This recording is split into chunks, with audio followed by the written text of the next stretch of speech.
we start talking about discrimination, we start talking about segregation, we start talking about Jim Crow, we start talking about apartheid, we start talking about police brutality. These are all symptoms of white supremacy.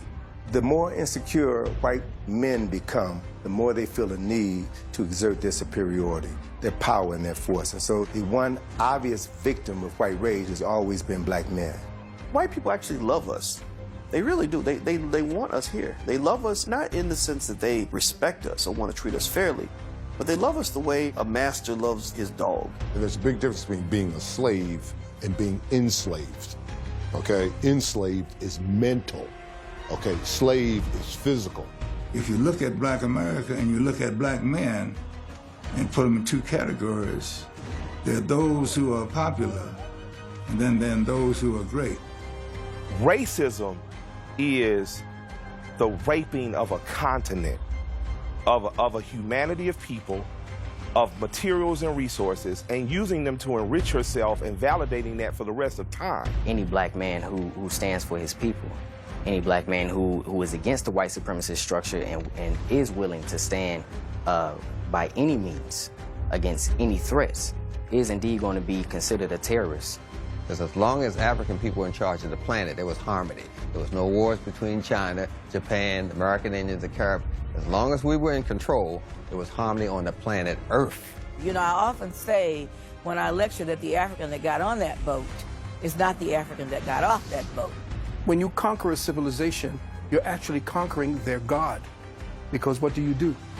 You change the name of God once you change their religion, once you change their culture.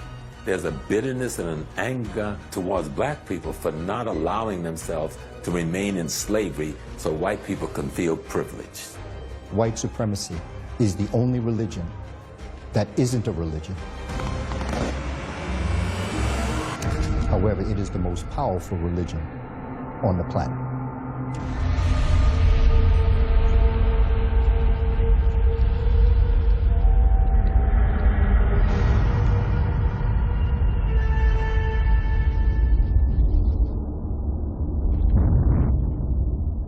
At the Getty Museum out here in Los Angeles, there is a painting, an illustration from the 1400s, Moses defeating the Moors.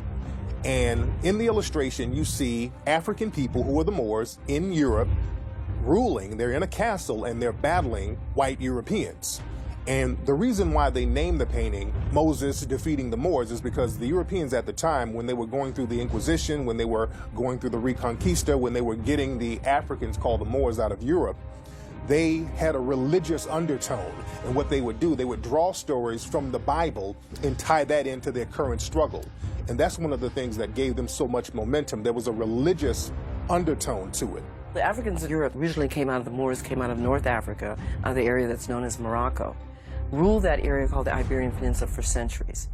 And it's interesting because what most people don't realize is that the Moors had brought to Western Europe, before Europe even had developed the technologies to do a lot of the things that they had done. And when the Moors had been defeated in 1492, that expulsion of the Moors, they had moved into areas that were now considered Western Europe. But they brought with them a lot of the technology, the science, the astronomy, irrigation for being able to develop these lands. And that got erased out of history altogether. And I think that's part of the challenge now, is to put that knowledge back into the mainstream so that people understand who the Moors really were.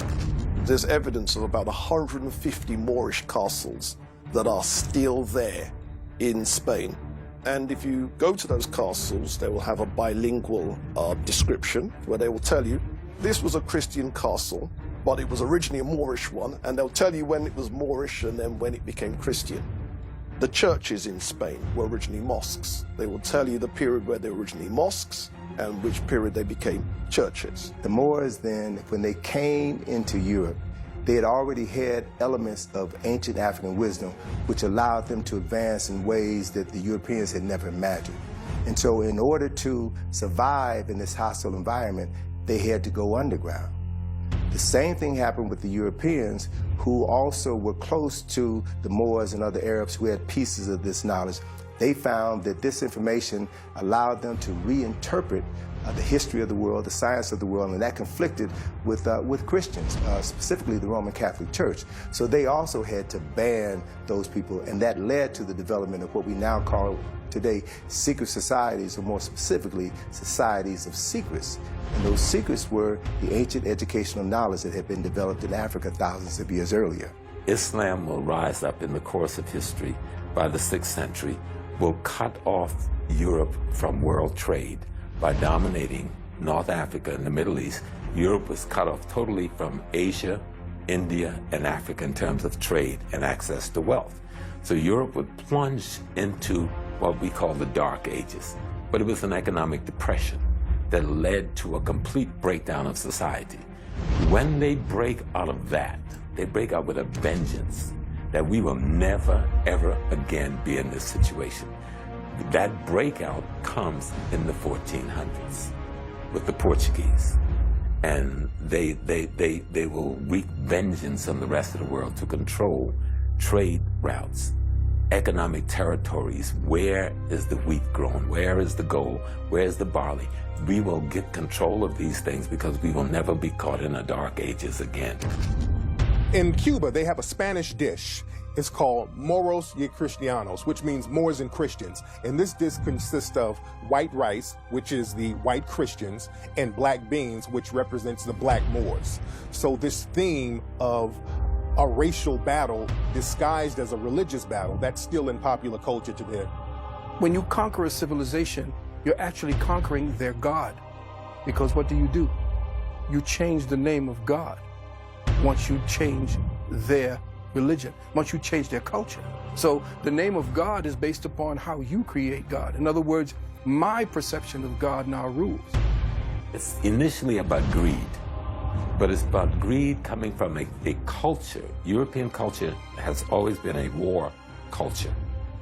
Going back as far as you can go back to the farthest Germanic tribe, to the Vikings, the culture has been based on dominance, destruction, and death. And if you can carry that out against another people, you were the victim. They did not have a religious concept where the value of human lives was significant in the way Africa and Asia put human life first and dominance second. The oldest human beings on this planet came from Africa. And as these Africans migrated out of Africa and traveled northward, they were trapped behind a wall of ice during the Wormian Ice Age 40,000 years ago. And through the process of speciation, they lost their melanin, became so-called European or Caucasian. But the other thing that's not often talked about is in losing the melanin, they also lost this quality that we refer to as the soul, this substance that civilizes you, helps you to see your fellow human being as a fellow human being. So now with the absence of this civilizing molecule, this civilizing substance, if you will, they saw people as objects to be found, discovered, controlled, manipulated, and wiped out if necessary in order to ensure your survival. So that is the driving force, and that's the major difference between the two groups of people. Neely Fuller came out with a book called The Compensatory Code Concept, which he introduced the idea of white supremacy being a religion. And by saying that white supremacy is a religion, that means that it's a belief that's backed up by power, that's backed up by action, and that action and power negatively affects people who are of melanated descent. The relationship between black and white Americans, it's almost like an abusive marriage where each partner needs the other one. You know, a husband that beats his wife, sometimes he may love his wife. He don't want her to leave. He wants her to stay in the relationship and keep getting beat. You know, and she may also be codependent as well and really love her husband, be more loyal than a woman who's being treated well down the street. Why? Because she knows, in her mind, she knows her place. And her place is not one of dominance, it's one of subjugation. The genetic signature and the mind of the genetics has the will to continue, and that it becomes strongest when puberty hits. The will to continue to procreate becomes so strong that you would kill for it. So the genetics of a man who, in his mind, fears the death of that thing that makes him unique he will become as vicious as necessary to save and preserve that. Well, Sheikh Anta Diop teaches us about the Sun people and the Ice people. So what gave him the momentum is psychological disposition that came out of that Ice Age. So for Sun people, African people, what was their psychological disposition? Living in the warmth, very little clothing, could just go outside and pick a fruit, as Dr. Ben would say, because there was this abundance. Whereas for Ice people living in the caves and hills through the Ice Age, developing that disposition, the first thing they had to go out and do is kill. Imagine if a group of battle-hardened soldiers from Vietnam who've been in Nam for 10 years, walked into a church where everybody's loving and hugging and being peaceful. Who's going to win that battle? Who's going to eventually dominate that church? The soldiers are, because they're going to come with weapons. They're ready to fight. They've gone through hell. They've got battle tactics in hand. The people in the church may not even know they're in a war. That's what I see when I look at Europeans versus the rest of the world. Europeans have treated the world horrifically. We know that. What they've done in Africa, in South America, North America, etc. But if you keep going further back, you look at how they treated each other, it's astonishing. I mean, they basically had about 1,000 years of complete ignorance, savagery, self-destruction, community destruction. We also got to be very clear about the terms we use, because when I use the term white supremacy or white supremacist, that's not to say that all white people are racist or all white people are white supremacists. That's incorrect. But the people who do choose to practice white supremacy are more powerful than the ones who are not. And a white supremacist is someone who believes through speech, thought, or action that they should be in a superior position over people who are non-white. When you're constantly at war, your battle tactics are going to be stronger. You're going to have more weapons and more advanced weapons. So they then take this this ideology, as well as this weaponry, as well as this skill set into the world, and they go to places where resources are plentiful. So you're not fighting for territory necessarily in Africa or in North America. Native Americans really were not big on the idea of even trying to own land. Like, no, the land is here. The land's for everybody. The buffalo, there's plenty of buffalo. Just kill what you need, right? So you've got people kind of with this mindset that's not prepared for this sort of, savage, battle-hardened mentality. So it's really easy prey for the Europeans. Well, as it relates to domination on a physical level, as it relates to torture, murder, mayhem, as it pertains to a society that has no order and arrangement, then they would have some form. If you look at the word dominance, they would have the word dominance. The question is, as it relates to honor, integrity, and dignity, is that the type of dominance that you want? If you want to create the type of society that inbred is about to implode on itself because of the nature of the conditions you've put on people, then you would have to use the word dominant, and I would use the word dominant. But if you're looking for the society that I believe is balanced within the forces of nature, then they are not dominant. In fact, they are inferior to the fact, because eventually nature is going to take back what they attempted to steal. You cannot cancel the future. You can only postpone it.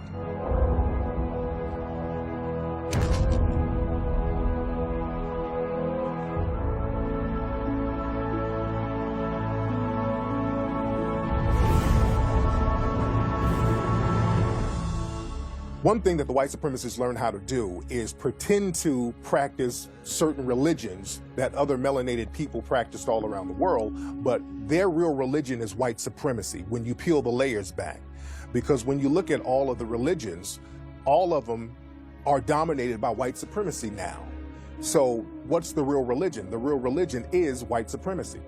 Through this religion of white supremacy, the closer you are in complexion to this ruling entity, then the higher you are up in the pyramid. And so when Europeans left Europe and came to America, they had an opportunity now to be higher up on that pyramid.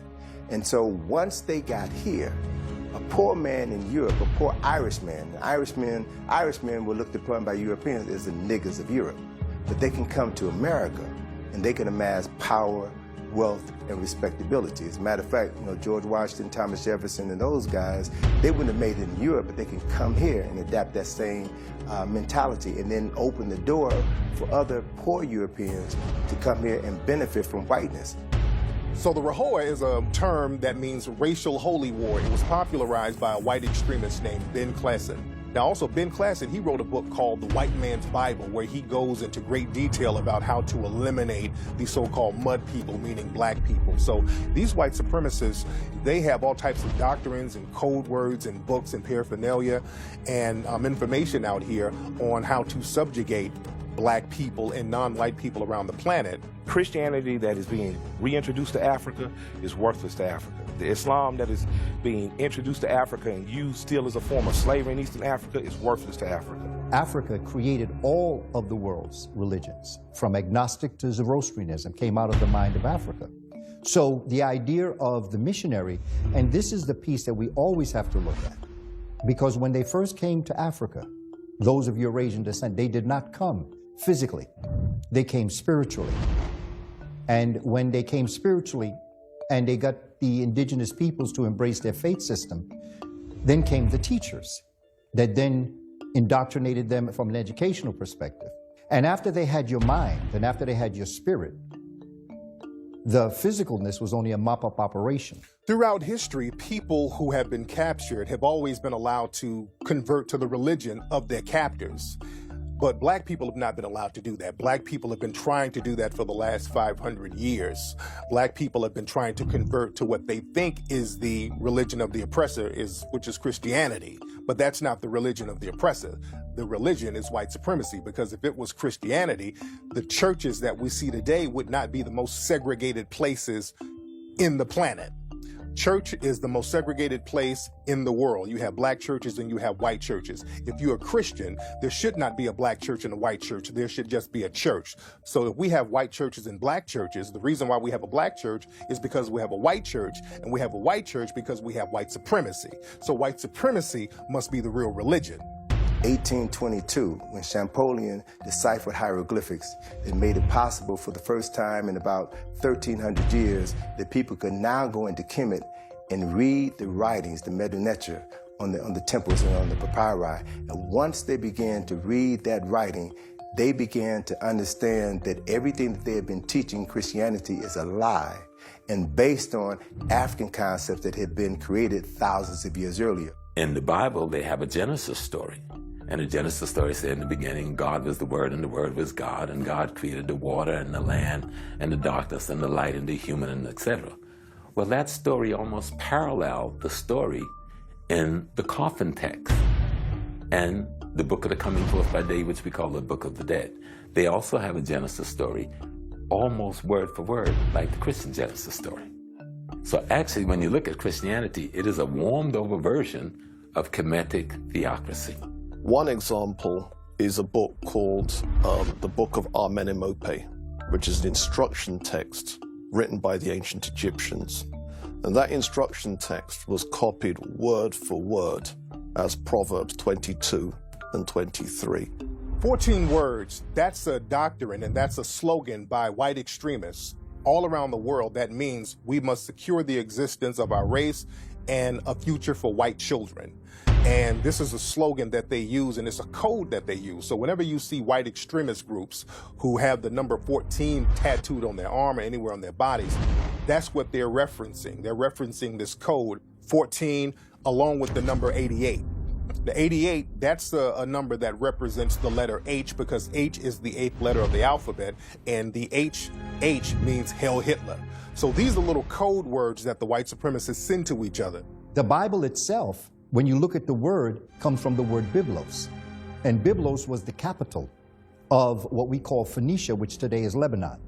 And when the Greeks went to rewrite the books of their teachers, the African peoples of Kemet, they went to Byblos to get their paper to write and rewrite the books. And when they did that, the name of the book became the place where they got their paper to buy the book. Religion comes at the end of a sword or at the end of swords, where everybody's been decimated and brutally annihilated. You know, and after that type of brutality, you'll accept anything. And your conqueror can tell you your gods don't exist because look at you, you're dead and in the street. Once that Catholic Church breaks away, the church moves into the dominance when we see Constantine arise as an arm of a military government. So the Catholic Church then becomes the rationale, the theological rationale for imperialism and dominance. If you look at a cathedral, a Catholic cathedral, if you're looking at it properly, you know you're looking at a fortress. They had towers at the end, and at the top they had this bell to warn the sentries, this warning when attack is coming. It is nothing but a fort. But to us, a Catholic cathedral is a church. But it is a military fort. That's why they have the tower up there for the sentry to ring it when they come in for the attack. That's why they ring the bell. One tool of the white supremacists is to use what I call the 3 M's. The first M is the missionaries. The missionaries go in there first, and they con people. They go in there and act like they're part of some type of religious organization, and they appeal to the spirituality of melanoid people. And the second thing they do is bring in the merchant class. After the missionaries come in, they say, we need to bring in our products, we need to bring in our people to sell things and to use some of the resources here. And then the third thing they bring in are the military. They bring the military in to then subjugate and take over the land and decimate the people for centuries to come. If you have anything, it has to be bipolar. If you have a church, you better have a military. If you have a store, you better have a military. You can call it security if you want. Everything comes with the male principle. And we have a church, but no military. See, when you build that church, you gotta have a military. You should build a military and a church at the same time. It has to be bipolar. Religion's always the tool that's used. It's being used right now. You know, that's one of the main strategies used to conquer a people, is to destroy their religion, make them question their own spirituality, destroy the cultural artifacts that go along with it. That's the way. There's a book called The Grand Chessboard by Brzezinski, who once was, he was the foreign policy advisor to Jimmy Carter. And what he told him was, if you want to take over a people, you destroy their culture and you destroy their religion and you destroy the artifacts that they create. As the world expands, meaning our involvement in the rest of the world by Europe, sees that the world of color makes up 3/4 of the planet. So you need some troops. So the white-skinned non-whites, you're gonna attach them to you. So you're gonna make them honorary Caucasians. So now Jews are honorary Caucasians. Irish are honorary Caucasians. Italians are honorary Caucasians. Eastern Europeans are now honorary Caucasians. That means you're now honorary Germanics. White supremacy, again, is a religion, and other races of people are converted into that religion because people can't really define what a white person is genetically. See, it gets real tricky when you try to talk about what is whiteness from a genetic standpoint, because certain people who are white today were not white 50, 60 years ago. The Irish were not white during the 1800s. They became white. They were allowed to be white later on. Many Italians and Greek people, they were not considered white until later on. Jewish people, many of them were not considered white till later on. So what happens is the white supremacists, when they feel that numbers are dwindling, they allow other groups to convert into whiteness. And in order to convert, they make it their duty to take on the mindset where they want to mistreat and subjugate people who are non-white. Magazine has these cool pieces, and they did a piece where you rent a white person in China. You rent a white person. So there's a former New York City police officer, doesn't know diddly about doodle, gets up, gives a speech at a medical conference to Asian people who really are doctors. But because he's white and because he speaks proper English, meaning white English, he's always gonna have a job.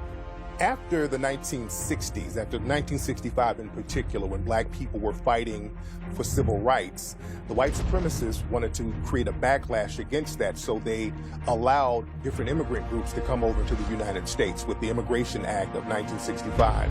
And one group that they allowed to be the model minority were Asians. We started to see an influx of Asian, Korean, all types of people come in, and then the white supremacists started to hold the Koreans and Asian groups up and saying, hey, look at these people, they just got here, they're doing better than those black folks.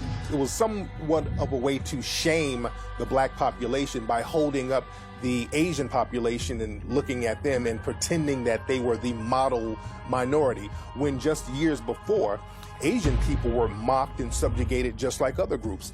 If you look at media back before the 1960s or before the 1970s, they would portray Asian people with glasses and buck teeth and with the Fu Manchu, walking around being silly and goofy. If you come from anywhere in North Africa, don't care how black you are Caucasian.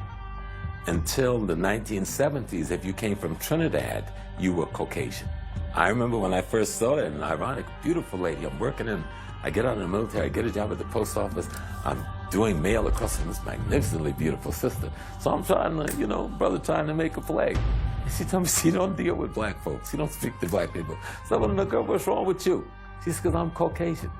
And she left the job, went home on lunch, got her passport and brought it back to me. In the passport, it said this black woman was a Caucasian. And so the psychology of white supremacy that used dominance and terror and fear, psychological fear, spiritual fear, physical fear, and tyranny to make people become addicted to wanting to identify with them just to feel safe.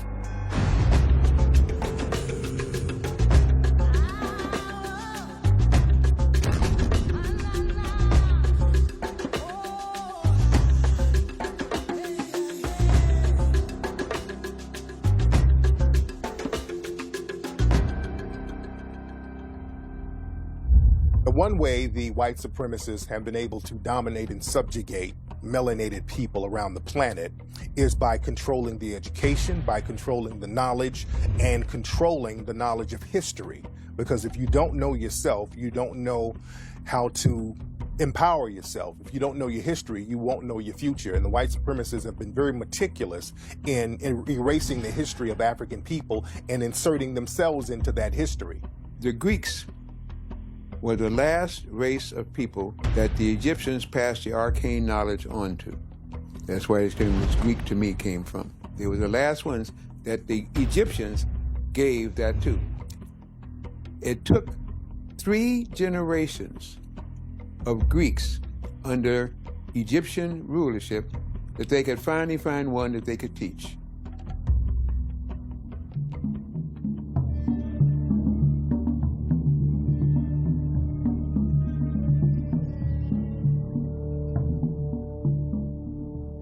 Now, the Egyptians call their land Kemet, and they use a piece of charcoal, a burnt piece of wood as charcoal, to symbolize what they mean, the blackest black. And all of their carvings of themselves, they paint their skins dark brown or black. They have white paint, red paint, yellow paint, but they paint themselves blacks. How anyone in the world, with so much information available for the public to see, can even be under any illusions that the Egyptian was even light-skinned? Just when you look at climate and weather, if you go to Egypt, you will notice that the weather is quite hot. And you will notice that it is almost impossible to be able to be outside dressed the way the carvings on the walls are as it relates to the people. Because you would get melanoma before we even knew melanoma existed. So they could not have been depigmented or less pigmented. They have to have been heavily pigmented. So what we have then is various eyewitness descriptions where people visited Egypt and they left an account of the Egyptians in their texts. So what you have is people like Herodotus, who describes them as black-skinned and woolly-haired. Galen, who describes them as having short, black, dry, and brittle hair. Not to mention, as Dr. Clark has taught us, where in the world did they do what they did in Africa? He used to say, are you telling me that Eurasians came out of Europe and built Africa up, but never went back to Europe to develop their civilizations the way they did in Africa? Or does it make sense that it was built up in Africa and it was sporadically brought across the globe to China and to Iraq and to Iran and into Europe, where you have the Stonehenge? Would that make better sense? So the answer is, there is no question at this point. Many of the artifacts that are on display in many of the Egyptian collections around the world are fakes.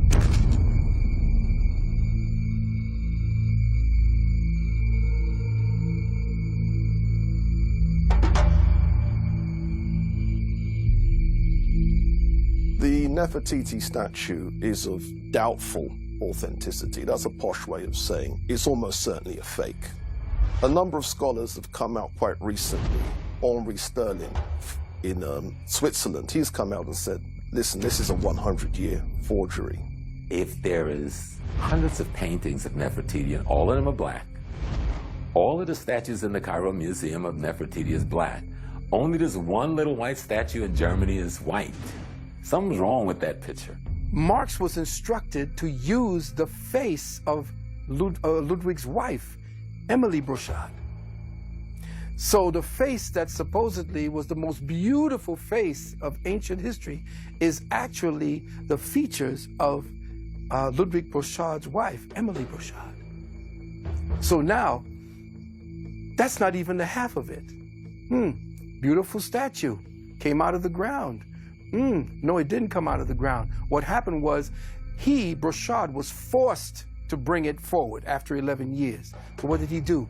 He took the head that Marx made, went back to the Tel Alamar site, covered it up with dirt, and came out and had a photo op as if that's how he found it.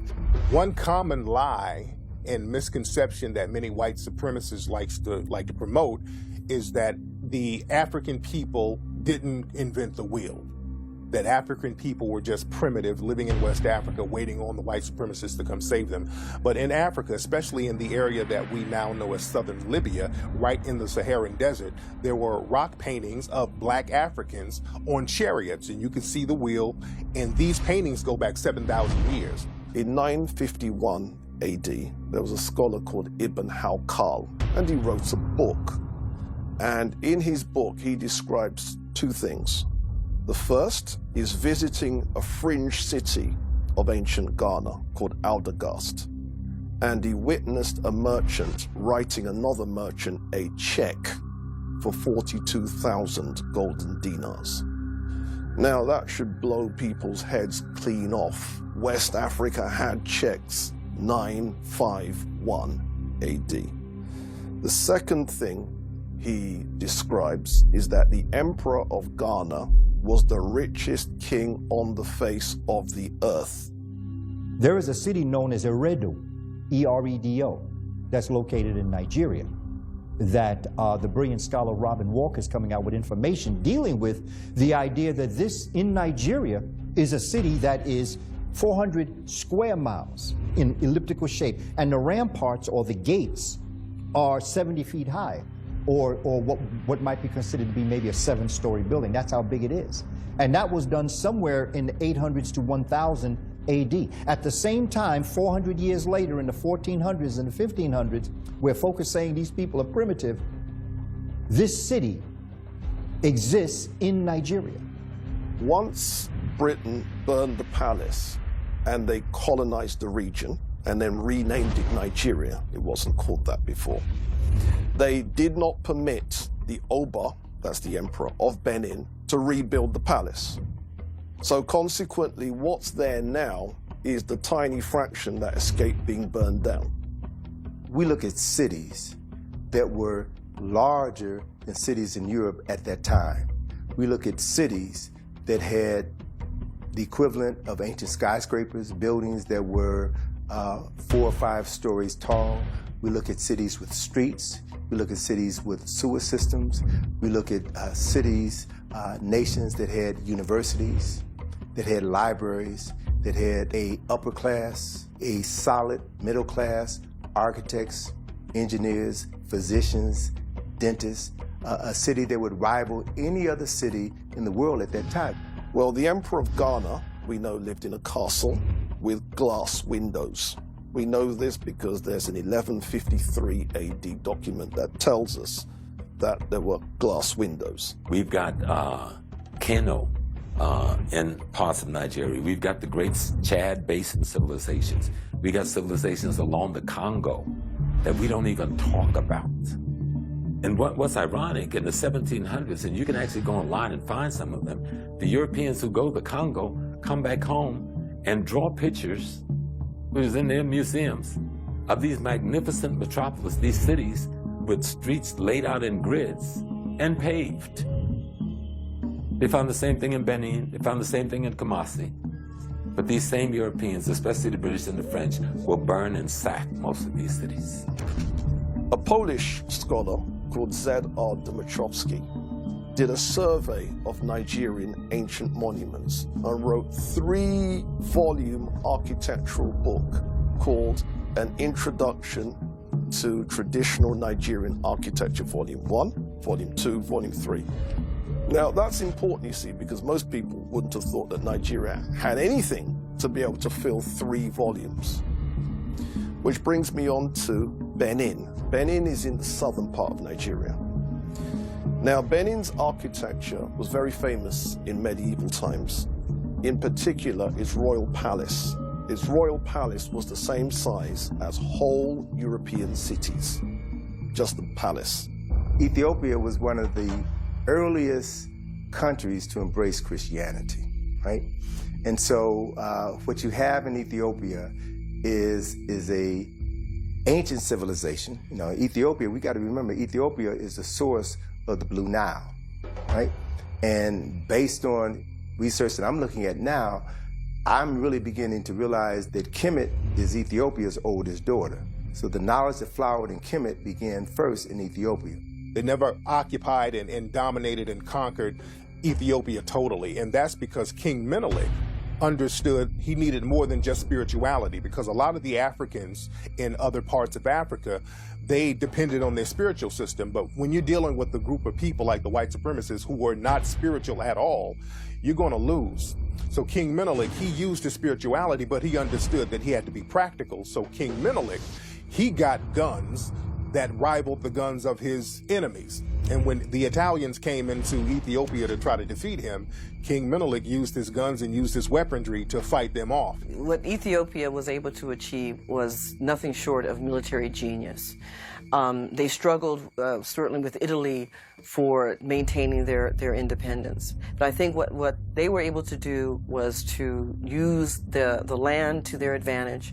They were able to strategize, and they really outthought the enemy. And they were underestimated, let's face it. I think they were their military power was underestimated. And so when you had all of this in the psyche of a people, this notion of empire and kingdoms and defending ourselves against the Greek army, the Roman army, the Turkish army, the Persian armies, what's some little rinky-dink Italians? We can handle this, and they handled it.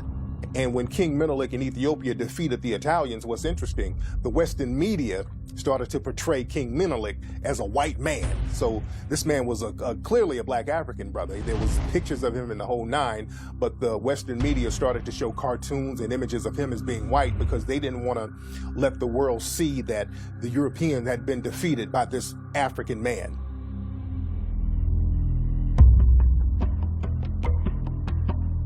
Traditional African religions, particularly the one from ancient Egypt and Sudan, venerated this idea called Ma'at. And Ma'at, roughly speaking, you could translate it as truth, as justice, as righteousness, as reciprocity. The problem is when you're being attacked by people who don't believe any of that, and you are trying to do the Ma'atic thing, they will beat you, unfortunately. And this is one of those harsh lessons that the black community is still to learn. The assumption that another group's view of humanity is the same as ours. The assumption that another group's understanding of divinity is the same as ours. The African moved from the premise that everybody was a brother, and thus should be treated and accorded that kind of brothership and brotherhood. The European moved from a position that what is mine, and what is yours is mine if I can take it.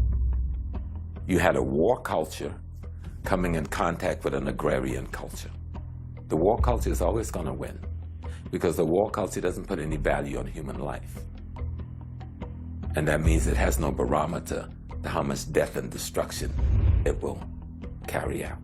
people talk about the greatness of Africa, and we see some of the great empires that we had over in Africa. And naturally, a lot of people will say, okay, if we had all these great empires, where did Africa go wrong? There's several situations that happened. One thing that happened with Africa, you had Mansa Musa. Now, Mansa Musa, according to most historians, West African black man who was a king in the area that we know as Mali and Timbuktu, the wealthiest man to ever live. And Mansa Musa's situation was a gift and a curse, because Mansa Musa, he went around the world basically just giving out gold. This man had so much money, he could give money away. And he gave so much money out, it decimated certain economies in other nations. So it showed the humanity of the African people and the generosity of the African people, but you showed people that you had all of this wealth, so now people are plotting on you. So when people saw Mansa Musa giving out all that money, he became lunch to everybody else. So Africa started to get raided and flooded with all types of people trying to take advantage of the wealth and the resources that were in Africa. The tide rises and falls. I mean, what are we talking about? We're not supposed to be a victim of time. When you're going into Africa when it was falling, when it was old and worn out, trying to nurture and educate the East Indians, the Chinese, and the Europeans. We were trying to help all of these people to raise them up to a higher level, and they wore us out. Even today, you'll get worn out if you talk to a certified Negro under warranty. They will wear you out. We didn't take military matters seriously. We didn't take warfare seriously. And I'm aware that the propaganda where the West presents, such as the Zulus, as a highly militaristic nation. Unfortunately, we needed a lot more Zulus and a lot more people on that militaristic thing, because historically that's where we were weak. I don't know why Nubia fell, besides all nations fall. Rome fell, Greece fell, the current empires you're in are gonna fall and new superpowers are gonna come. So yeah, we failed. Kings died. Other people mishandled money. The same thing that happened with your grandmama inheritance after she died. The same thing. Some of your cousins went and wilded out with it. The other of your cousins took it and created their own little things. Same thing happened, but the question is, how do we create in Israel? How do we create in India? How do we create a Germany? How do we create something for us? Because we need something. You know, Dr. John Henry Clark was like, we're yelling that we want a nation, and it's nation time, and we don't even know how to build a train. The Japanese bought one train, reverse engineered that train, now they're selling trains. Any nation fails is you don't want it to fall again. So ultimately, if I wanted to find out why any black nation failed, I would go to the most recent one, because the most recent one works by our recent standards of governing and governance, and that would be Haiti. Why did Haiti fail? Haiti was sabotaged by France. Haiti was looted, and she was sanctioned globally. Haiti offered any blacks anywhere in the hemisphere, from the Dominican Republic, the United States, if you can escape from slavery and get here, you're a free man, and we protect the integrity of your freedom. That is what the anger against Haiti was about. Haiti was the first free republic that offered freedom to any enslaved people, black or white, from anywhere. If you make it to these lands, our army will protect your integrity.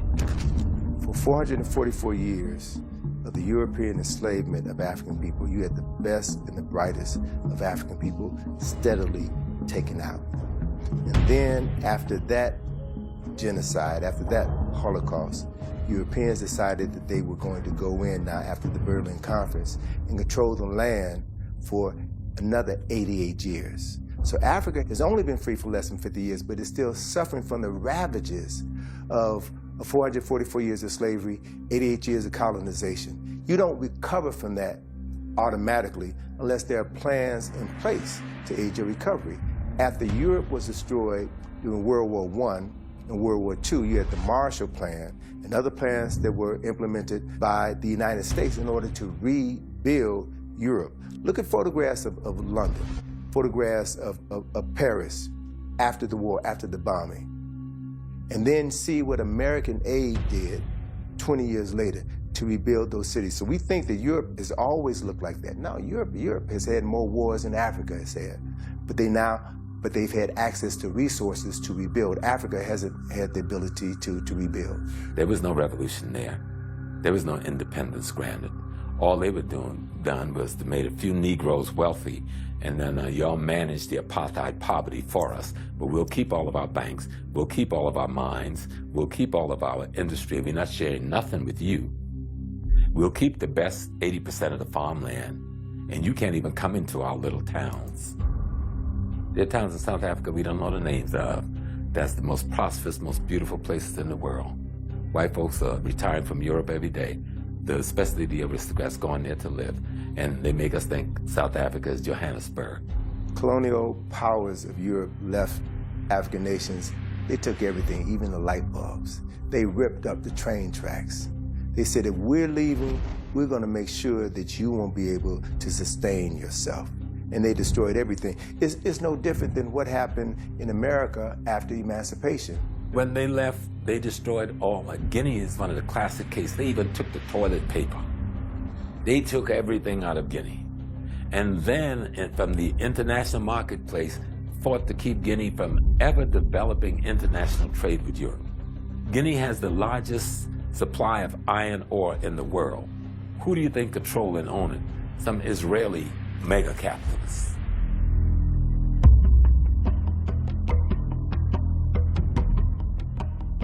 You know, your 0, 1, 2, 3, 4, 5, 6, and so on. Those numbers that we have are, people call them Arabic numerals. They're not Arabic, they're Hindu.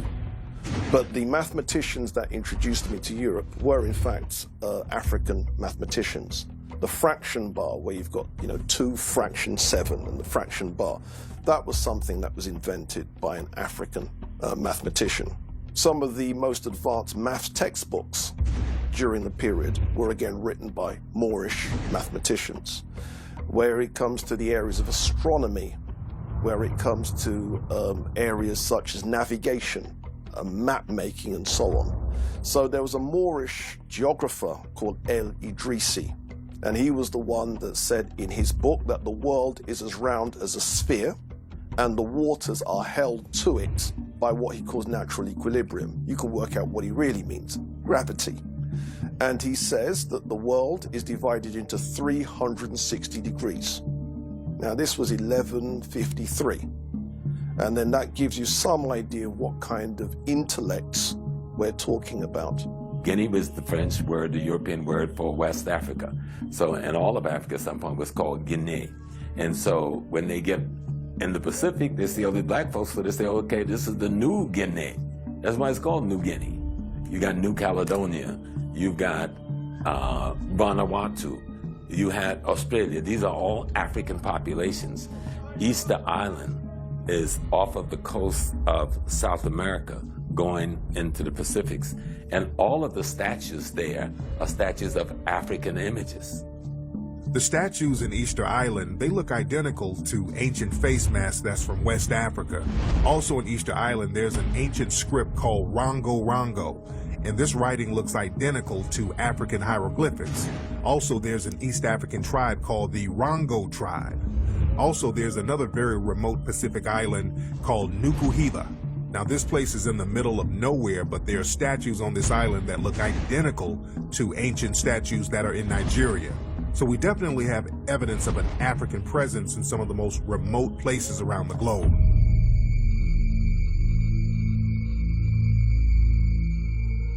You know, the Mammy Monument came on the heels of the creation of the Lincoln Memorial. Lincoln Memorial was built in 1922, right? So it was a memorial in honor of the 16th president, the first president of the United States to be assassinated. Abraham Lincoln, the man who brought on the Civil War, the man who was responsible for ending slavery, and he was assassinated for that. So a decision was made to build this memorial to honor Abraham Lincoln. And as a result, the backlash from Southern politicians was to now find a way to undo all of the celebration regarding making Abraham Lincoln a hero.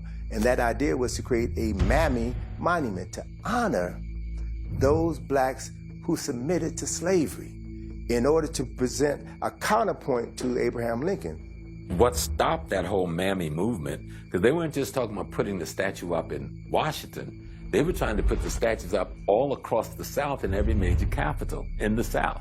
They wanted one of these types of statue, with this rationale. But it was the black newspaper and the black community that rose up, and the NAACP that then got with the liberals in government to crush that movement, because they were serious about doing this.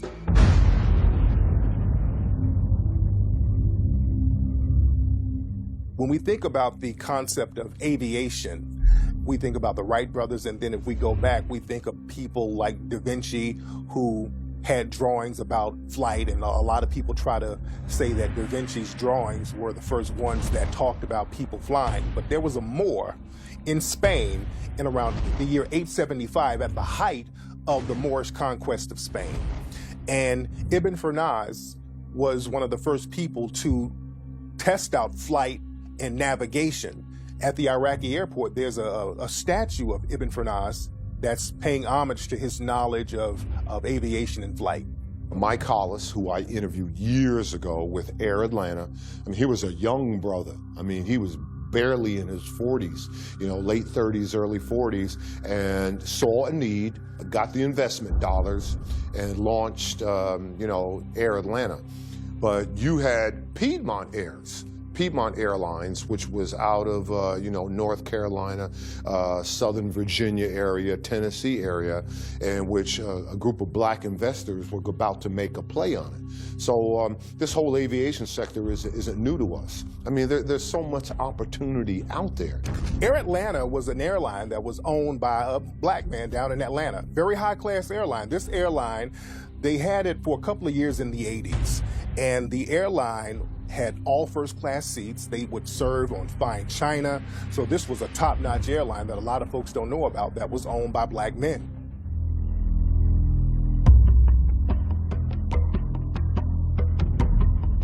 Rene Lacoste is the designer of the Lacoste shirts that we see now today. That's still a very high-end clothing line that we see in high-end stores all around the world. Now, a lot of people don't know that Rene Lacoste was a black man who lived in France, and he was a tennis player. They called him the alligator because he would just decimate his opponents. And his father was white, but his mother was black Jamaican sister. And they kept that quiet. They still kind of keep that quiet to this day. You don't hear too much about his mother. But Lacoste is a black man, and a lot of folks don't know when you wear the Lacoste clothes, you're wearing the clothes of a brother who designed that. One thing, the white supremacists, they try to make it seem like racism is just a Southern thing. They're very good at telling that lie. But when you look around the country, certain places were not just segregated. Black people were just not allowed. For example, out in the West, Oregon, black people were not even allowed to live in Oregon until the 1920s. Black people couldn't come there at all. It wasn't no segregation. You just weren't supposed to be there. People in England did not start shampooing until the late 1700s. And the reason they started to shampoo is a brother named Sheikh Deen Mohammed, who's a melanoid brother out of India who went into Europe. He introduced shampoo to Europe. You know, I go to Europe a lot, and I perform there. And one of the most interesting things to me is when I go there, the same way when you're here and you walk around in American airports, you see travel agencies telling you should go to Mexico, you should go to South America, you should go to the Caribbean. They advertise everywhere they conquered in the Western Hemisphere. When you go to Europe, they tell you should go to Africa.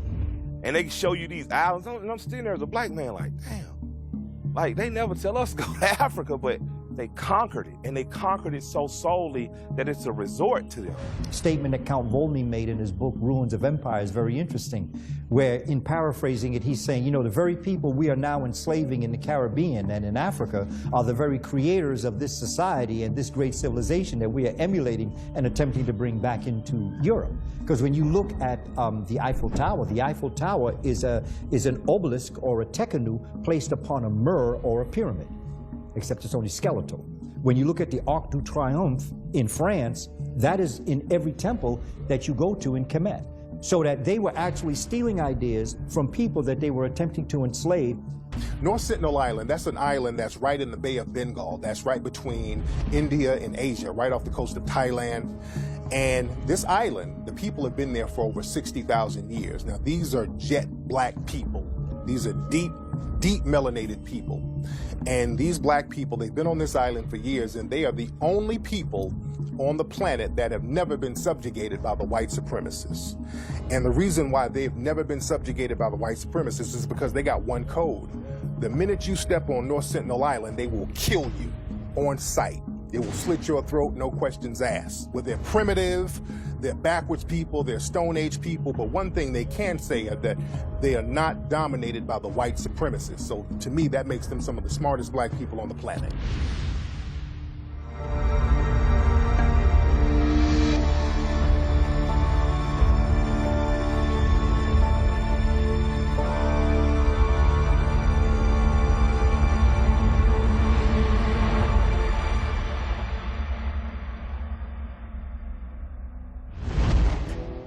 One part of the religion of white supremacy is to sacrifice certain people and sacrifice their lives for the sake of your religion, to show your dominance in your religion. And this is what the white supremacists, they do with melanoid people all around the world.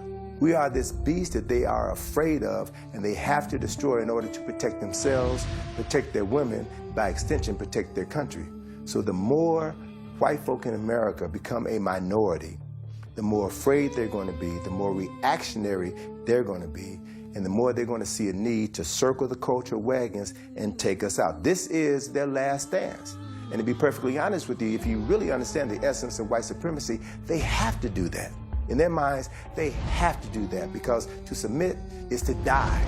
So they are like a caged animal or animal that's been trapped in a corner. They're going to do everything within their power to survive. And if we understand that and understand this is the mentality that we're dealing with, then our reaction has to be a different reaction. You know, we can't react to everything that they do if we understand their mindset. We have to know how not to provoke them, but there are other things that we could be doing and should be doing in order to maximize our presence, right? And take back our power so that we neutralize them just by our very presence. In order to maintain a system of supremacy, you have to also maintain that people stay in a position. And if they get too far ahead or make too many far advances, there's a fear that we're going to lose control. I've even had people say to me, well, if we give, in quotes, black people everything they're asking for, then we will be out of control. During the Jim Crow era, and this just goes to show how sick the white supremacists are, because black people, we don't understand that they will harm our children just like they'll harm us. And they would have something called the Battle Royale, where they would go get black children who were in an economically deprived situation that was created by the white supremacists, because remember, they create economic deprivation. So they get these people who are economically deprived, and then they offer them scraps in order to entertain themselves. So they would get these black children and take them to these boxing matches that you had a lot of white supremacists watching and paying to see, and watch these kids beat each other up. Where they blindfold young black males, and it could be any amount of them from 3, 4 to 5 to 10, and they're put in a ring or a circle, and they have to fight until the last man standing.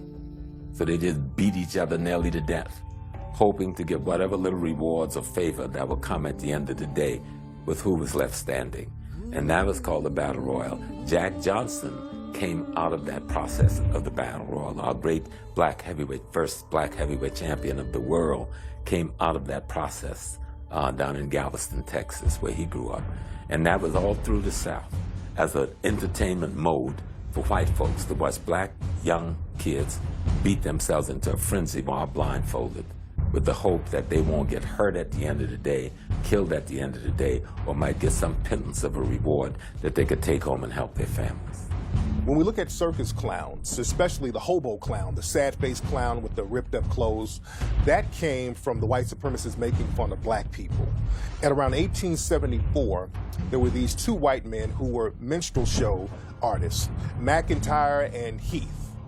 And in 1874, you remember this is directly after the Civil War. When the Civil War was over, a lot of black people were homeless and destitute, and they would have to ride boxcars and trains all around the country looking for work, and they would wear tattered clothes, and they were just poor, begging, and just trying to do whatever they needed to do to survive. And living in a culture of white supremacy, the white supremacists looked at that and said, okay, that's something that we could make fun of. So these two white minstrel show entertainers, they started to dress up in tattered clothes and paint their faces black, and they had these big white exaggerated lips with a sad look on it, because black people were sad at that time after the Civil War because they were destitute. And they made a mockery of this and went around the world and went around the country doing these minstrel shows. And eventually that image went into the circuses, where circus clowns started to do that. And even to this day, you still have these circus clowns with the dark faces and the big white exaggerated lips and the tattered clothes and the holes in the shoes. And that hobo clown image that we see today in circuses all around the world is basically still mocking black people. There's a pride that comes when you've trained the animal, the same way you train a big elephant and you take it to the circus and you make the elephant do little tricks, and because you control the elephant's mind since birth, you've intimidated the elephant to the point where he thinks that you're actually the superior one in this relationship, when really he could crush you with 1 foot. And that starts at a very early age. You start by shocking him every time he gets out of line. You reward him when he behaves properly. That's exactly what they do to young black men. They are training us like circus animals from a very early age, so that later on there is this pride in showing off the trained animal. Like, look at how high that nigga can jump. Look at how fast that nigga can run, right? But when the animal gets out of line, when the elephant decides he wants to kill the trainer, or he just starts to lose it for whatever reason, what do? They kill him. They take him out. There's another game that the white supremacists used to play at carnivals called the African Dodger, where they would get a black person and have him stick his head in a hole, and they would throw baseballs at him and try to see who can hit him in the head. And this was entertainment to the white supremacists. Anything that will harm black people has always been entertainment to the white supremacists. This is why lynching was entertainment to the white supremacists. Even to this day, seeing black children get murdered in the streets by the white supremacists with impunity, that's entertainment. This is why these people who do it, they get paid, they get big donation money to harm black people. Black people who are getting into, jihadism and all kinds of foolishness, where you end up fighting other people's battles, fighting other people's issues, and not actually trying to stand together as black people, is really, really embarrassing. It's almost, for black people, when we analyze our existence, we're seeing ourselves in our pain, but we don't dare mention the fact that white people are causing this pain, and we don't dare mention the idea that we're going to retaliate against those who are causing the pain. We're just going to endure the pain because that's our place. Our place is to struggle and to just survive it. We get through it with prayer, and we get our blessing in the afterlife. And every time someone commits another atrocity against our people, we have individuals, again, provided by, sponsored by white supremacy, to remind us of the importance of being passive and nonviolent. There were a lot of black people who were talking about taking up arms and defending themselves. There was something called the Battle of Hayes Pond that a lot of people don't know about, where black people fought against the Klan and they took up arms against them. So black people were not just taking all these beatings laying down. There were a lot of black people who were fighting back physically against systematic white supremacy. Just outside of Selma, Alabama, there was a group of black folk who protected the civil rights movement. There was a group of black folk who protected King as they marched from Selma to Montgomery. And these were brothers who called themselves the Black Panthers. They had guns, and they made sure that nothing happened to some of their brothers. The Deacons had formed to protect civil rights marchers. See, it wasn't just like we got some guns back here. They were actually making sure that if you're going to shoot at these marchers, somebody's going to shoot back at you. And there were other groups like RAMS, the Revolutionary Action Movement, the International Commandos, the Yahudu Fighters. There were some groups out here that was armed, ready, locked, and loaded, and did fight back. There were radio stations blown up in this country in the South that nobody hears about in magazines. There were shootouts in certain parts, and nobody heard about in newspapers. But if you can't say nonviolence worked, because the threat of what the Panthers would do, Black Liberation Army to do, the threat of what them brothers in bow ties might do, they were so organized, they had their own economy. And they were nonviolent in themselves, but the threat, that changed things. I'm tired of that chump talk, that sucker talk. And you can't tell me about Selma, because I know Reverend Owens. James Orange is my mentor. God bless the dead. You know, I called his wife, told her Happy Mother's Day yesterday. So you can't tell me, because I didn't see it. I didn't read it. I heard the stories from him. I know Andrew Young. You know, I can call him, get him on the phone now. That's what I'm saying. So you can tell them suckers, I know Hosea Williams. Like, I grew up in this city when Hosea Williams hit. If you hit Hosea Williams, he's going to hit you back. Jack. Robert Smalls and Buford headed a group called the Black Shirt. The Klan manifested in South Carolina originally as the Red Shirts. And so they were marching on Buford, South Carolina, to deal with the black folks who had been doing so well after the Civil War. So Robert Smalls and the black coats, they didn't go after the Red Shirts. They went to the white population in Buford and said, listen here, those are y'all's brothers. Y'all stop them or we stop y'all. Nobody talks about that in the history books. Man, that's the beautiful thing about the Second Amendment, man. It applies to everybody. See, man, you got to be proud to be American, man. Let me tell you something, man. You will find no prouder American than this black man right here, man, because all those rights are due to me. Now, I might get inconvenienced. You might pull me over, stop me a little longer. You might, but bruh, that gun cleaner than your mama before she met your daddy. So at the end of this encounter, officer, you're going to give me that gun back. I'm going to put that gun back on my front seat, and I'm going to balls off on you. We go back to Nat Turner. He wasn't an anomaly, you know. He was just one of the ones that got recorded. But we've always resisted. And we weren't separated. When Turner was brought up and charged, they asked him, who is your leader? It's got to be somebody behind you. He said, yes, I do have a leader. Who's your leader? He said, Jean-Jacques Dessalines. So the judge said, well, y'all go find that Negro. They went on and come and told the judge, well, that was the Emperor of Haiti, but he's been dead for years, so they bring Turner back. That's why you saying this dead man is your leader. He said, my leader is Jean-Jacques Dessalines. He was talking about the spirit of revolution left by blacks who had resisted by arms before. They want you to pull your pants up and go into the gas chambers. They want you to act right and walk into your noose. You see, that's all they're asking you to do. And so just even looking at how those phrases are termed, first of all, those are connotative sentences or connotative statements, because you're saying act right. Well, what is right? Because the Europeans shouldn't be the standard for what is right or who sets forth what is right. Given all that they have done, I don't think anybody would say killing and slaughtering and murdering and pillaging and lynching, and those are right things. So when you look at a people and they're telling you, you need to act right, well, I'm not sure that I would know if you even know what's right. The white supremacists, not only will they target certain black people, they will target their offspring, because they understand that certain bloodlines and certain offspring is passed down. And greatness sometimes is passed down through the bloodline and through families. So a lot of times when you have great black public figures who come out, after they're taken out, a lot of times their family is targeted. Like our brother Malcolm X, when he was taken out, the feds and the powers that be would target his wife, they would target his children, his grandchildren. And Dr. Martin Luther King, when he was taken out, a lot of people don't know that his mother was killed in a church in the early 1970s. She was shot in a church. A black man rises up and challenges you effectively. First thing that you have to do is take him out and then ensure that his offspring will not follow in their daddy's footsteps. So whatever you can do to destroy the children of that leader sets an example for anybody else who will consider walking his shoes. So it's a war strategy. It's a very effective war strategy. And so if we realize that we are at war and that white supremacy uses any means at their disposal in order to win every battle. Europeans understand that intelligence is passed down through bloodlines. It's passed down through genetics. So they understand if they want to get rid of revolutionary leaders within a race which they're trying to kill or exterminate, they have to get rid of entire bloodlines. And so in order to do that, they have to not only just attack the spawn or the root, they have to attack every extension off of that spawn or that root. We think like our slave master.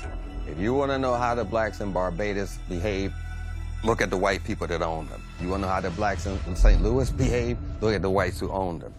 Because they taught us. They taught us how to have children, how to discipline children. They said, your children are evil. You have to beat the evil out of them. They were born in evil, beat the evil out of them, beat the hell out of them. See, we were taught their system. The only way for them to control us was us to act like them. That's the only way they control us. Now, the month of April has always been a very significant month for the white supremacists. Now, understand that white supremacy is a 24-hour thing.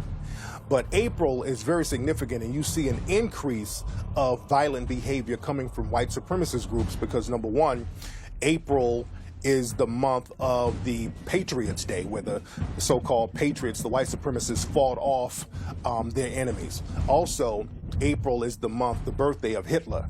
So a lot of the white supremacists, they will time a lot of mass shootings or a lot of mass killings around April. When you look at the Columbine shootings, that shooting was done by 2 white supremacist teens who timed that specifically for April.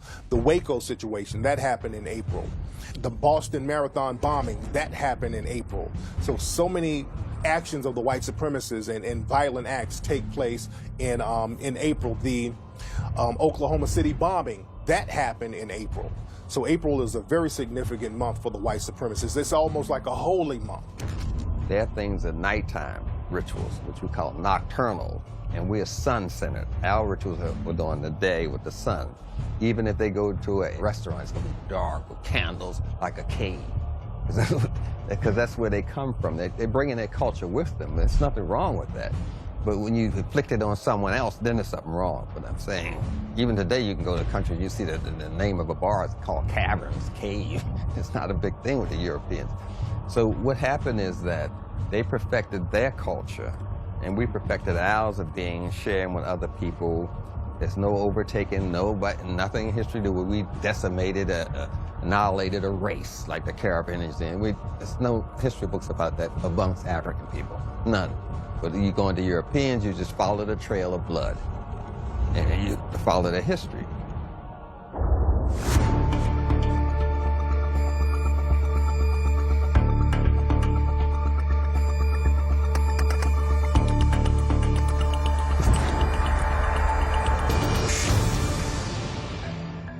One way that the white supremacists have always been able to subjugate people is by using germ warfare. This started with the Native Americans when they would come around the natives and give them smallpox, and they saw that disease can kill off more people than the gun. So the white supremacists, they've always used disease to decimate people with AIDS, with Ebola, with all types of other diseases so they can kill off the people and take the land, because they understand if you violently try to take people off their land, sometimes you destroy the land. They understood that with Japan. By dropping atom bombs and all this stuff on people, what happens is that you'll kill the people, but then you'll destroy the land, and the land will be useless. Ebola's in Nigeria. At the same time, Nigeria is supplying 27% of its oil to China, who is our new Russia, who we need to make sure has a cap on how much gas they can use. So now we got troops in Nigeria just chilling. And the reason is Ebola. We got troops in the Eastern Horn of Africa because there are skirmishes and there are pirates there. It looks to me, though, that's the only place fuel can go in and out of by ship. So in case it ever gets stupid, then you know who can close it off. So I just look at the world from a bigger context. And scientists now have so perfected this art of germ warfare that they have developed melanin-specific viruses, and how pneumonia has been spreading throughout the black community. The pneumonia virus has mutated to the point now where it used to be cured with an injection 10 years ago. Now there's so many forms of pneumonia out here that are taking people out left and right. Working with Tulane University and Columbia University, have a lab in all 3 of those countries that's producing bacterial warfare. And one of the things they're producing is Ebola. And the CDC owns the patent on this Ebola virus that just wreaked havoc over West Africa. I remember reading in the Washington Post magazine about 15 years ago about an article, a CIA agent who was in Africa, and he had an assignment, and something went wrong, and he decided to scrap this assignment, and he threw this suitcase that was filled with the Ebola virus in a lake, threw it away. And then a short time later, Ebola breaks out in that community. So these mysterious viruses that just show up and only seem to target specific people, we have to begin to recognize that as a potential form of genetic warfare. The most modern instance is the Ebola situation in West Africa. Ebola jumped from the Congo to West Africa and missed all those other countries. That was a flying virus. It must have took wings. ISIS is not only a political and economic scheme, but a spiritual scheme waged on a metaphysical level, because now they're taking the name of our ancient African goddess and they're framing it in terms of malevolence, as though it's bad. So, you know, when African people start to promote African culture more and the name of ISIS is being spewed into the atmosphere, you know, just through us revering that spiritual system of ancient Kemet, white people who may over here say, oh, ISIS, and thinking that we're terrorists, so they're indirectly associating those things and making them overlap, even though one is created by them and for malevolent means, and one is in reverence of our culture. Shell isn't going to stop building pipes there. British Petroleum's not going to stop laying pipes because of an Ebola outbreak. So the question becomes to me, like, is there for real? Are we knocking people off? And people, then they say you're a conspiracy theorist, but my great-grandfather's father was a part of the Tuskegee experiment. So yeah, I believe in conspiracy theories because it has affected my life. So you got to start asking yourself, if a disease just pops up out of nowhere again and again, and the people are dying, but yet their land is needed for oil, what's, you know, one of many things could be happening. What I do know is I don't buy what they tell me on TV. They used the syphilis on us. And people think, oh, they just took a couple people and gave them syphilis. No. What they did, they infected men with syphilis, and then they let them go without treatment, without even knowing they have syphilis, to spread it to their wives and their girlfriends, and thus throughout the black community for decades, while they studied the effects of syphilis on the human body by guinea pigging these Africans. That was just one instance right here in the United States. The medicines that Africans have been using for hundreds of years are known to the Western world. You get in the bush and you'll find folk who, I remember when I was in Ethiopia back in 1985 and met this Ethiopian herbologist who had a cure for cancer. And he showed us his patients. He showed us before and after pictures of him curing cancer cells on people's bodies by using specific herbs. And he talked about the differences between using certain herbs that are designed to kill certain diseases and certain viruses, as opposed to pharmaceutically produced chemicals that will kill certain viruses, but they have side effects. So you take other medications for the side effects, but these specific herbs are targeted only to focus on certain cancers or certain diseases and take them out without affecting other parts of the body. Those herbologists, those scientists, those chemists still exist in Africa today. People living about 150, 200 easy, 200 years old. The health was superior. You wouldn't go to Africa and get somebody with arthritis, rheumatism, diabetes to pick your damn cotton. I mean, that's absurd. You want to get some healthy people because you're trying to make some money. So you went there for that. White supremacists, they would take the skin of African slaves and actually make shoes out of them. This is something that they don't like to talk about. Even today, there's a company over in Europe that makes shoes and leather products based on human skin. Right now, to this day, they make leather products based on human skin. Our communities are ridden with products that have GMOs. More likely to find products with GMOs in our supermarkets in our neighborhoods than you will in other neighborhoods. And why are GMOs critical? Because it's been shown not only are they cancerous, but they destroy nervous system tissues, they destroy brain tissue, and so they impede our cognitive development. So we have to begin to be more concerned about nutrition.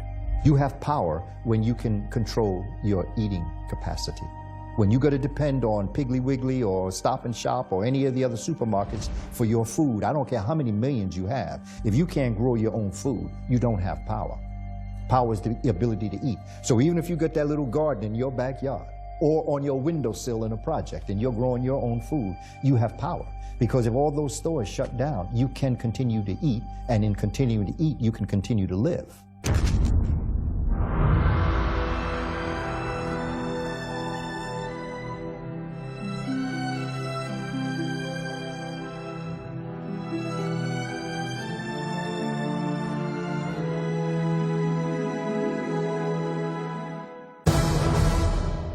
White supremacists will say and do anything in order to get one up on melanated people. They will lie, steal, kill, cheat, whatever it takes. This is why many of the white supremacists will renege on all of the treaties that they've agreed to, because African people and melanated people don't really know exactly what they're dealing with. They don't understand that there is no honor system with the white supremacists.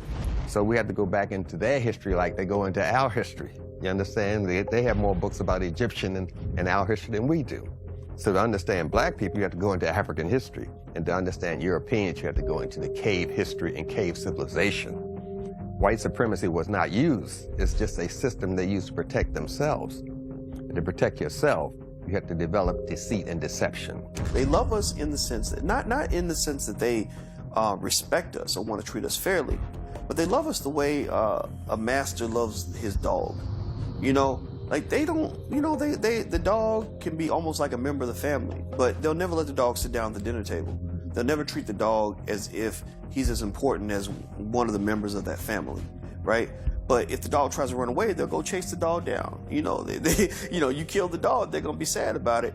And I think that white people, historically, have always seen us as part of their infrastructure, you know, going back to slavery. I mean, you needed your slaves because you were making money from your slaves. You need your slaves to nurse your children. In order to maintain your power, you perpetuate the weakest of a culture and make them look like the strongest and have the sheep follow.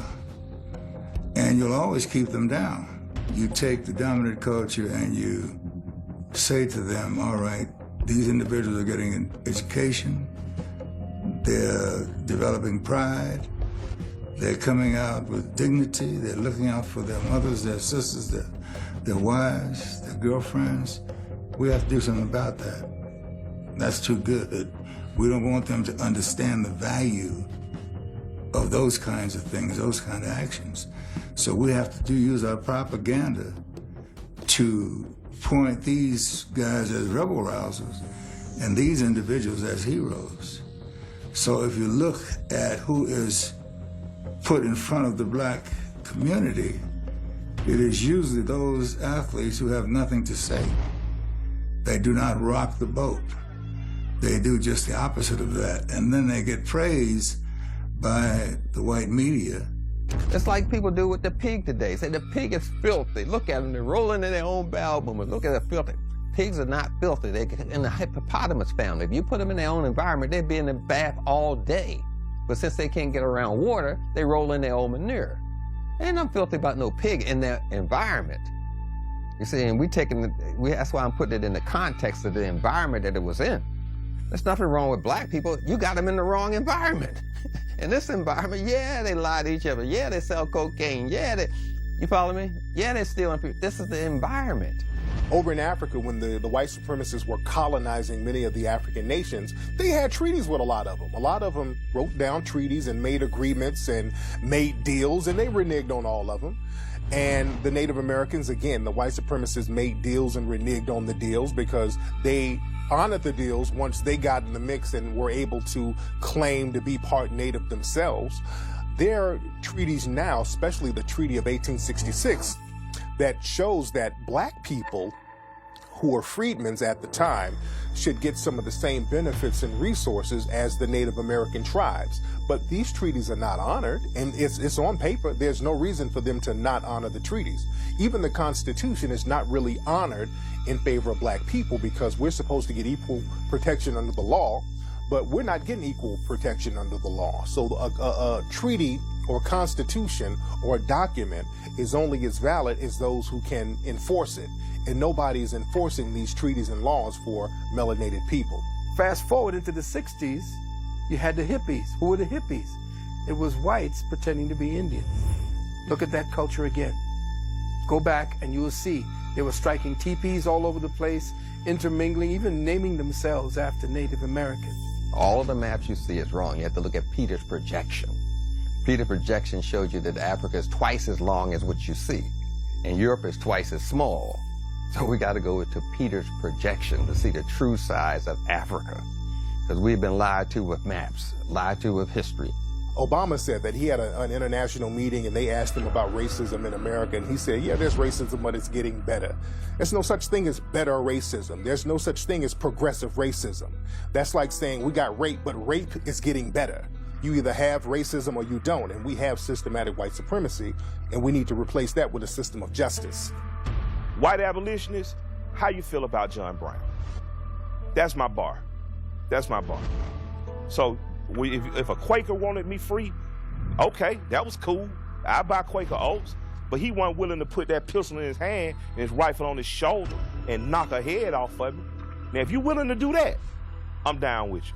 And that's what John Brown was willing to do. So what I'm gonna tell you is, study the white abolitionists. Study the ones who was willing to pick up arms and kill with it. Whenever you talk about racism, a lot of the white supremacists will try to pull the Jedi mind trick and start talking about slavery, antebellum slavery.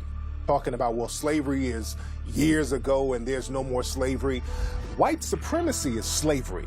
Being subjugated is slavery. So we live in slavery now. The prison industrial complex is slavery, where they can criminalize you and make you work against your will. That's slavery. You know, my situation when I was walking on the flag, and then you fast forward about a month later and you had this Dylann Roof case coming about. And not only was he walking on the flag, but burning the flag, but then he went even farther and killed 9 people, you see. You saw right then and there the white psychology and their alignment with white people regardless of what they do. Any black man who is against the white supremacist structure and is willing to stand by any means against any threats is indeed going to be considered a terrorist towards white supremacy. So even with me doing what I'm doing in the community, I may not be out, inciting riots or waging physical war on Europeans, but the simple fact that black men want to come together and build their communities, that automatically makes you an even greater terrorist, because you're already by default a terrorist just based on your melanin and your genetic dominance. However, now you're a political and economic and physical terrorist towards this white supremacist structure.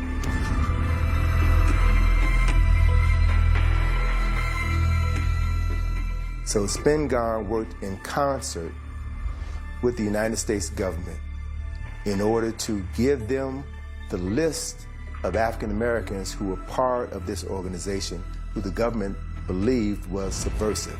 So on one hand, you've got people like Spingarn who are funding this organization and using it as a front to identify the thinkers within the black community so that they could be effectively neutralized one way or the other.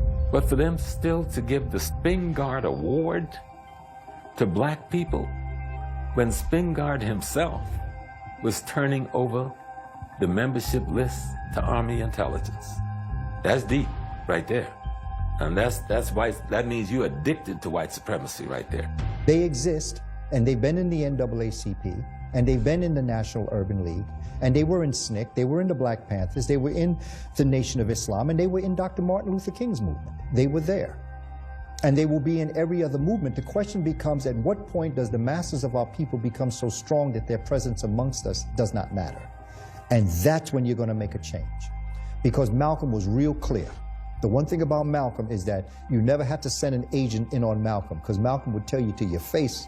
See, you didn't need someone to spy on Malcolm, because Malcolm wasn't covert with his stuff. He was in your face telling you exactly what was going on.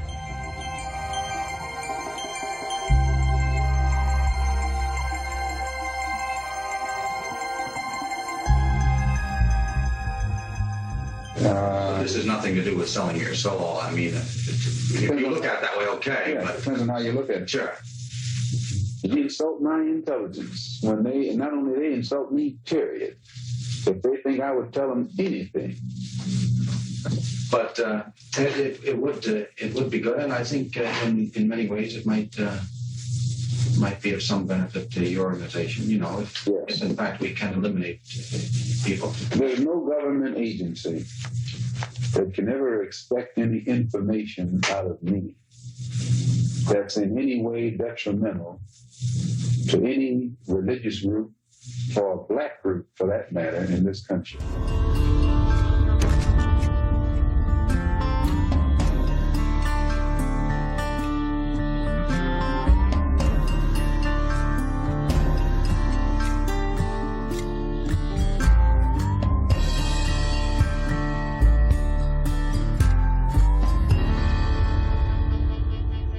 So there's always been some type of backlash for any illusion of progress for black people, because the white supremacists, they judge their well-being on how bad black people are doing. As long as black people are doing worse, the white supremacists are fine. Anytime there's any progress with black people, the white supremacists go on alert, and they will go behind the scenes and do everything they can to subjugate and thwart the progress of black people. I just learned recently of a think tank in Washington, D.C. that came to the State Department a couple of years ago and gave a report to the State Department. This is a think tank that does projections 200 years into the future. And they were able to state, based on their data, how many wealthy people you would have, how many poor people you would have, where that wealth and where that poverty would be concentrated. And as a result of those projections, they then can set up institutions to ensure that those projections come true. 92% of the global population are people of color. So that means that the global resources are being controlled by 8% of the people. I mean, but if we start to think of ourselves in this way, then it becomes really insidious in how systematic this has been built to convince people around the world that they are minorities. I mean, that takes a lot of power to do that. So if you can imagine the power it took to create that kind of mindset, and of course it's going to take equal amount of power to maintain it. To get a banking, to be able to open a bank, the kinds of things that a black person would have to go through to get approval versus what a white person or even other foreign nationals would have to go through is extraordinary, you know, because our approval is predicated on the whites who are sitting behind the desk seeing us as their competitors. We somehow think that white people are supposed to congratulate us when we make progress, that they're supposed to be happy for us, that they're going to give us their blessing for taking resources that they feel belong to them. No, the other team will never congratulate you for scoring more points. White men created the ghetto. They determined where we would live. And once they determined where we would live, they then would determine where the resources would go. Schools would be built outside of that community. Grocery stores would be developed outside of that community. Resources would be diverted from one segment of town, one area of town, to another area of town in order to produce generations of poverty. You can enslave people right on their land. You don't have to put them behind bars or what Neely Fuller calls greater confinement. Stalin learned how to decimate the Ukrainian people by making their neighborhoods in their country a prison. What he did was control the resources that came in and out of the Ukraine. And what he did was create a forced starvation. In the 1920s and 30s, millions of Ukrainian people starved to death based on Stalin cutting off the resources and literally making their neighborhoods and their homes prisons because they couldn't get out, they couldn't bring food in, and they took their weapons. So basically people sat around and starved. And they still do this now in black so-called areas around the country. They control the resources that come in and out. They don't allow black people to get certain jobs. They don't allow black people to get certain education. And they understand that this creates a prison. White supremacy is a prison. White supremacy is slavery, and people are negatively affected from that prison slave system. Keeping a control over their inheritance. Simply just in occupying these institutions and not allowing blackness in any way possible. We got the Voting Rights Act passed. We got the Desegregation Act passed. We got the integration of the schools, which I didn't agree with, passed. And there was a backlash. That backlash was economic. Because it says, okay, we got to let you in the schools.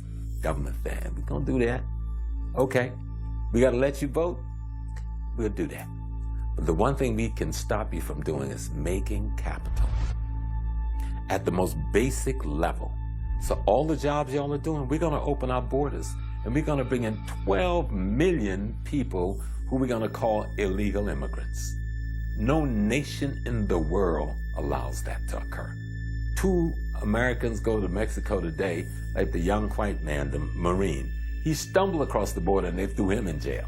Another way that the white supremacists will deprive resources is to create all-white unions. This is why all-white unions were started, to keep black workers out of the workplace. And this is why a lot of lynchings were happening, because a lot of black workers would go to these cities and they would be strike breakers. These unions would have strikes, and the company owners would bring in black workers, and the white supremacists would just lynch these people and run them out of town so they couldn't take those jobs. And there's nobody that really does anything about that.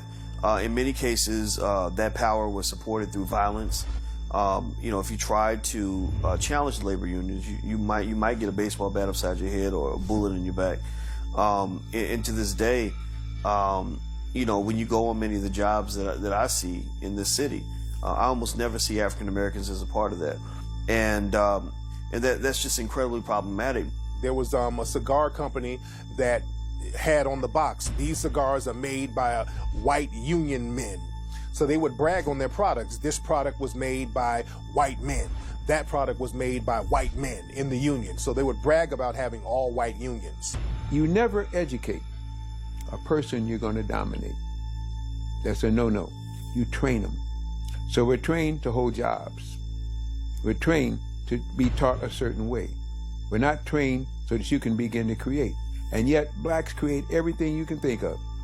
You go back through the list of inventions by black, almost everything you find out there was invented by a black person. If you look at Koreatown, 10 years ago, 15 years ago, it was like this. Now it's bigger than our surroundings, because the Koreans didn't mind saying this is Koreatown. Koreans will deal with Koreans. Where black folks said we will keep struggling to deal with white folks. When we begin to focus on wealth like every other ethnic group, I'm not telling you to reinvent the wheel. This is not rocket science. Take care of your own first. Employ your own first. Do what every other ethnic group has done. And that's the key to success and financial growth and development.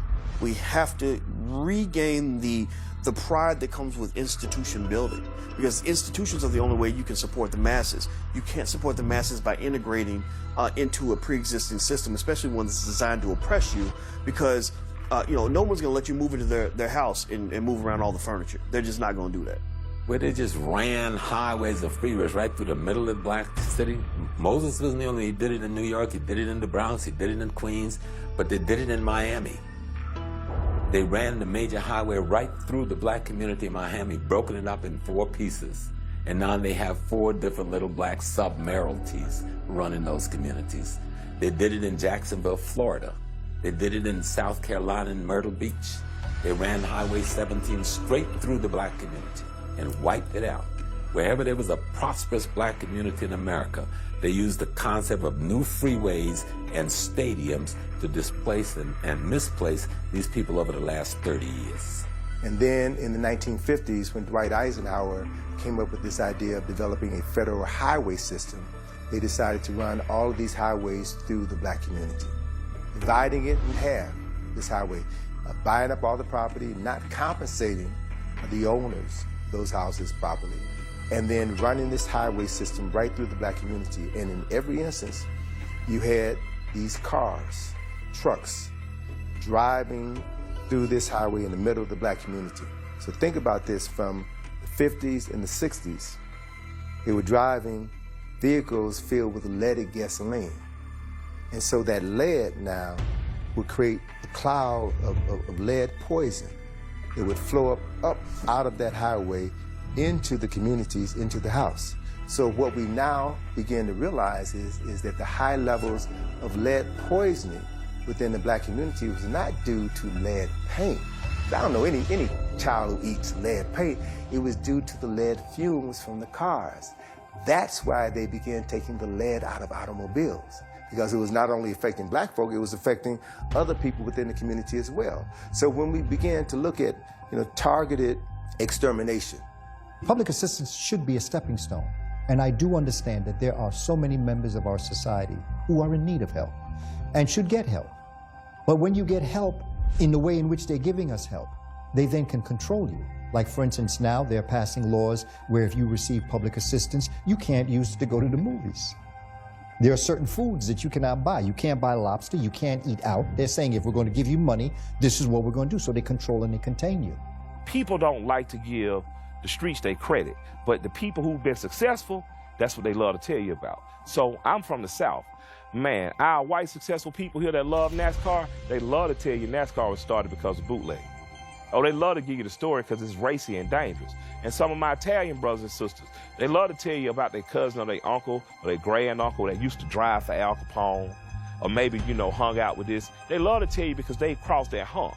And how did the hump get crossed? Well, the hump got crossed because 1 or 2 generations were willing to involve themselves in crime. So I actually salute the brothers that have involved themselves in the streets that made it out. The brothers that were able to buy shops, to buy real estate, to transition into legitimate business. I salute you, and I encourage more brothers that are in the streets to do that. There has been an organized effort against allowing African American to develop an economic base from which to fuel its community development.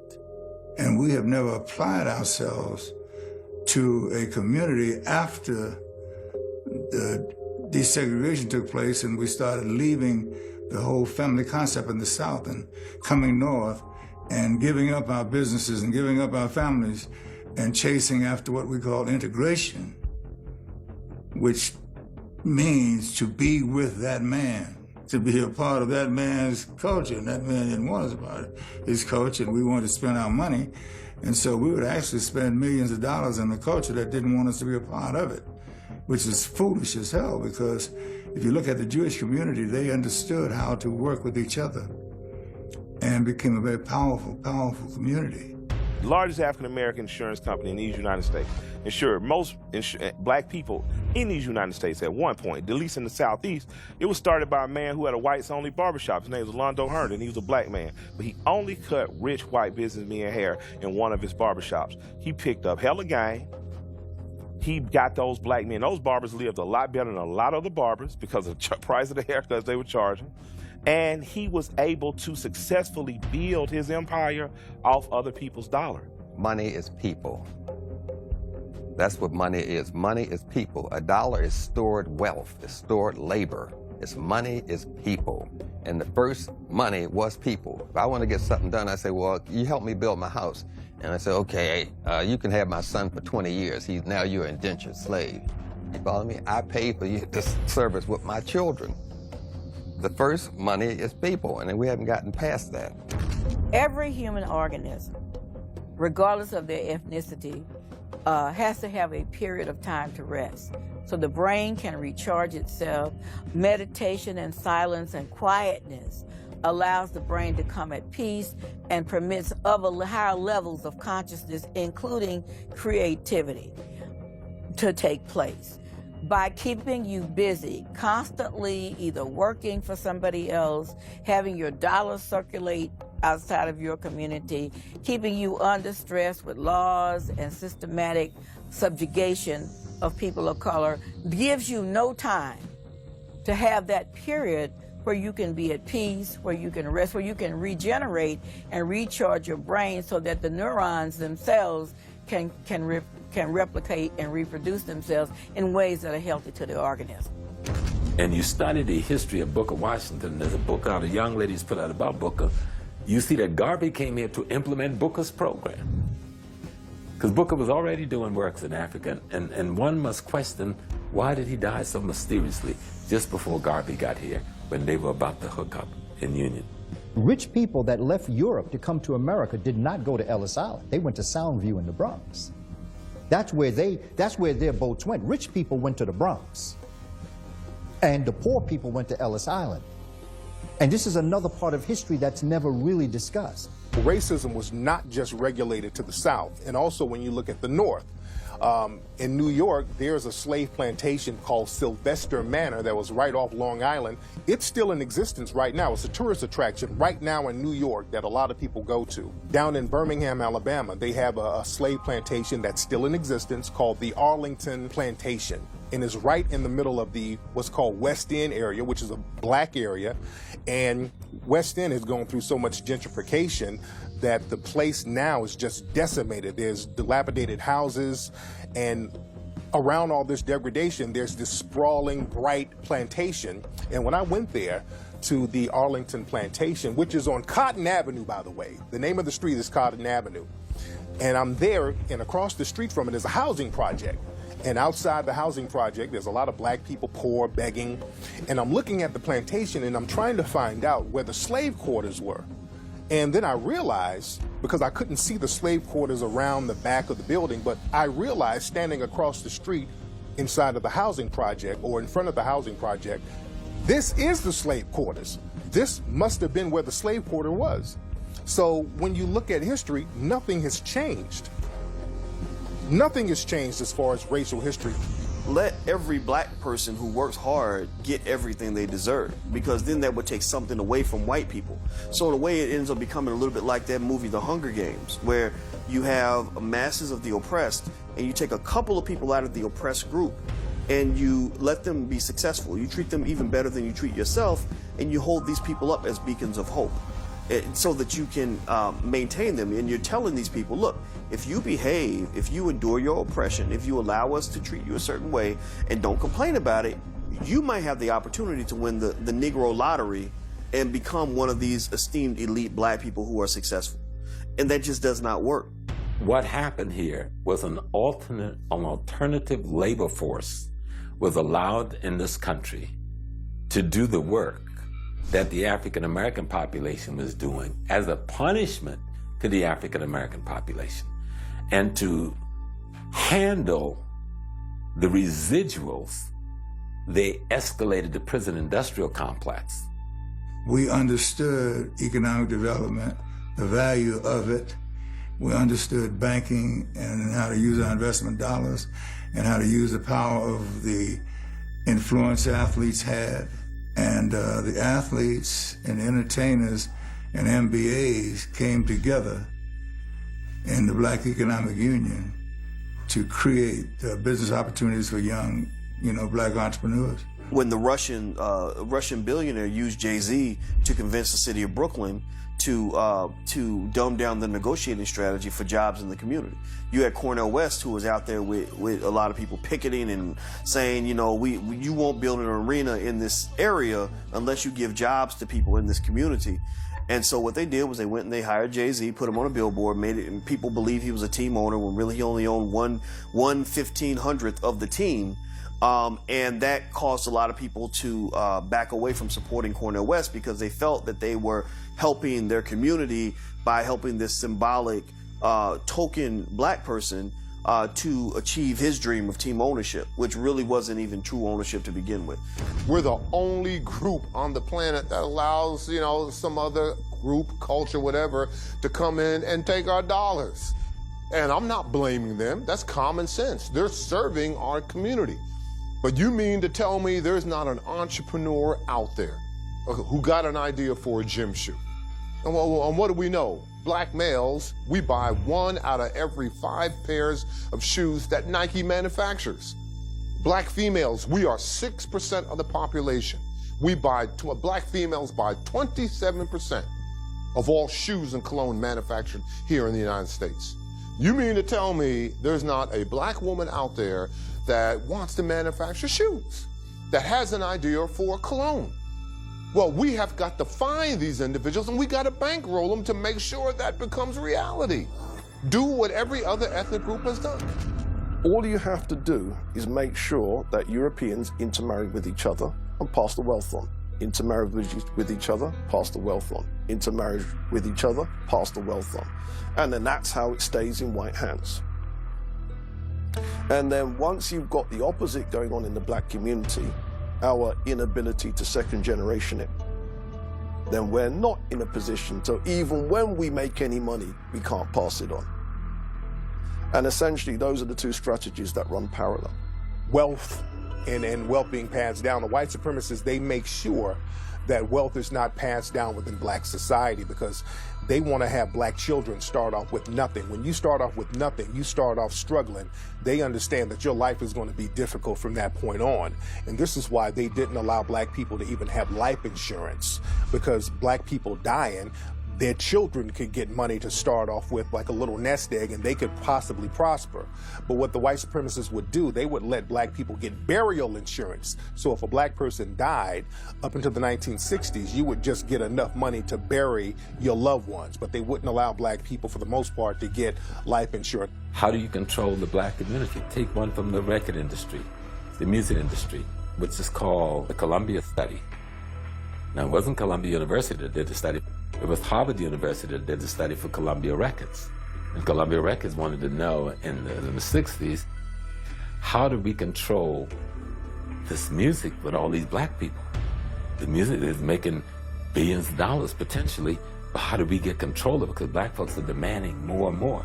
And what the Harvard study showed Columbia Records is, listen, let them control everything except distribution.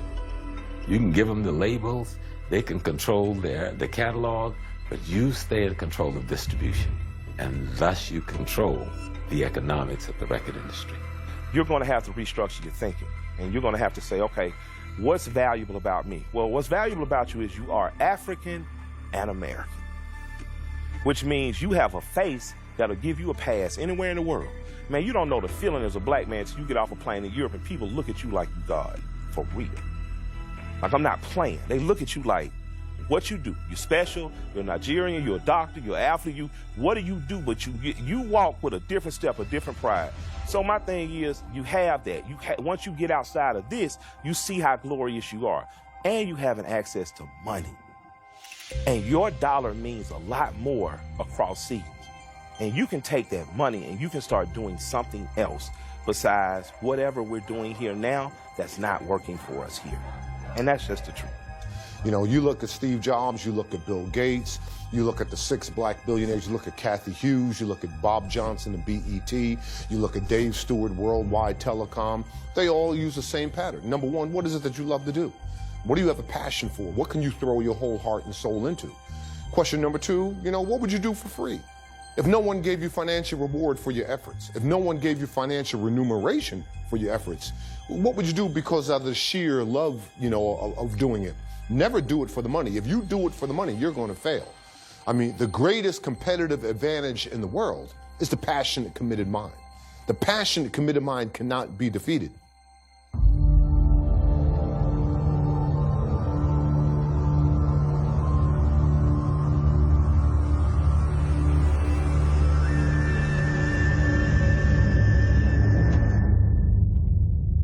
The white supremacists like to show dominance is by using sexual exploitation. People who are dominated socially can be dominated sexually. Sex is a way in which you show your domination. It's like a male dog gets on another male dog and humps on him. He's not after the sex, he's showing he dominates. I'm in control. If you have a system in place to guarantee your very survival, you will use any means at your disposal. So sex then becomes a tool.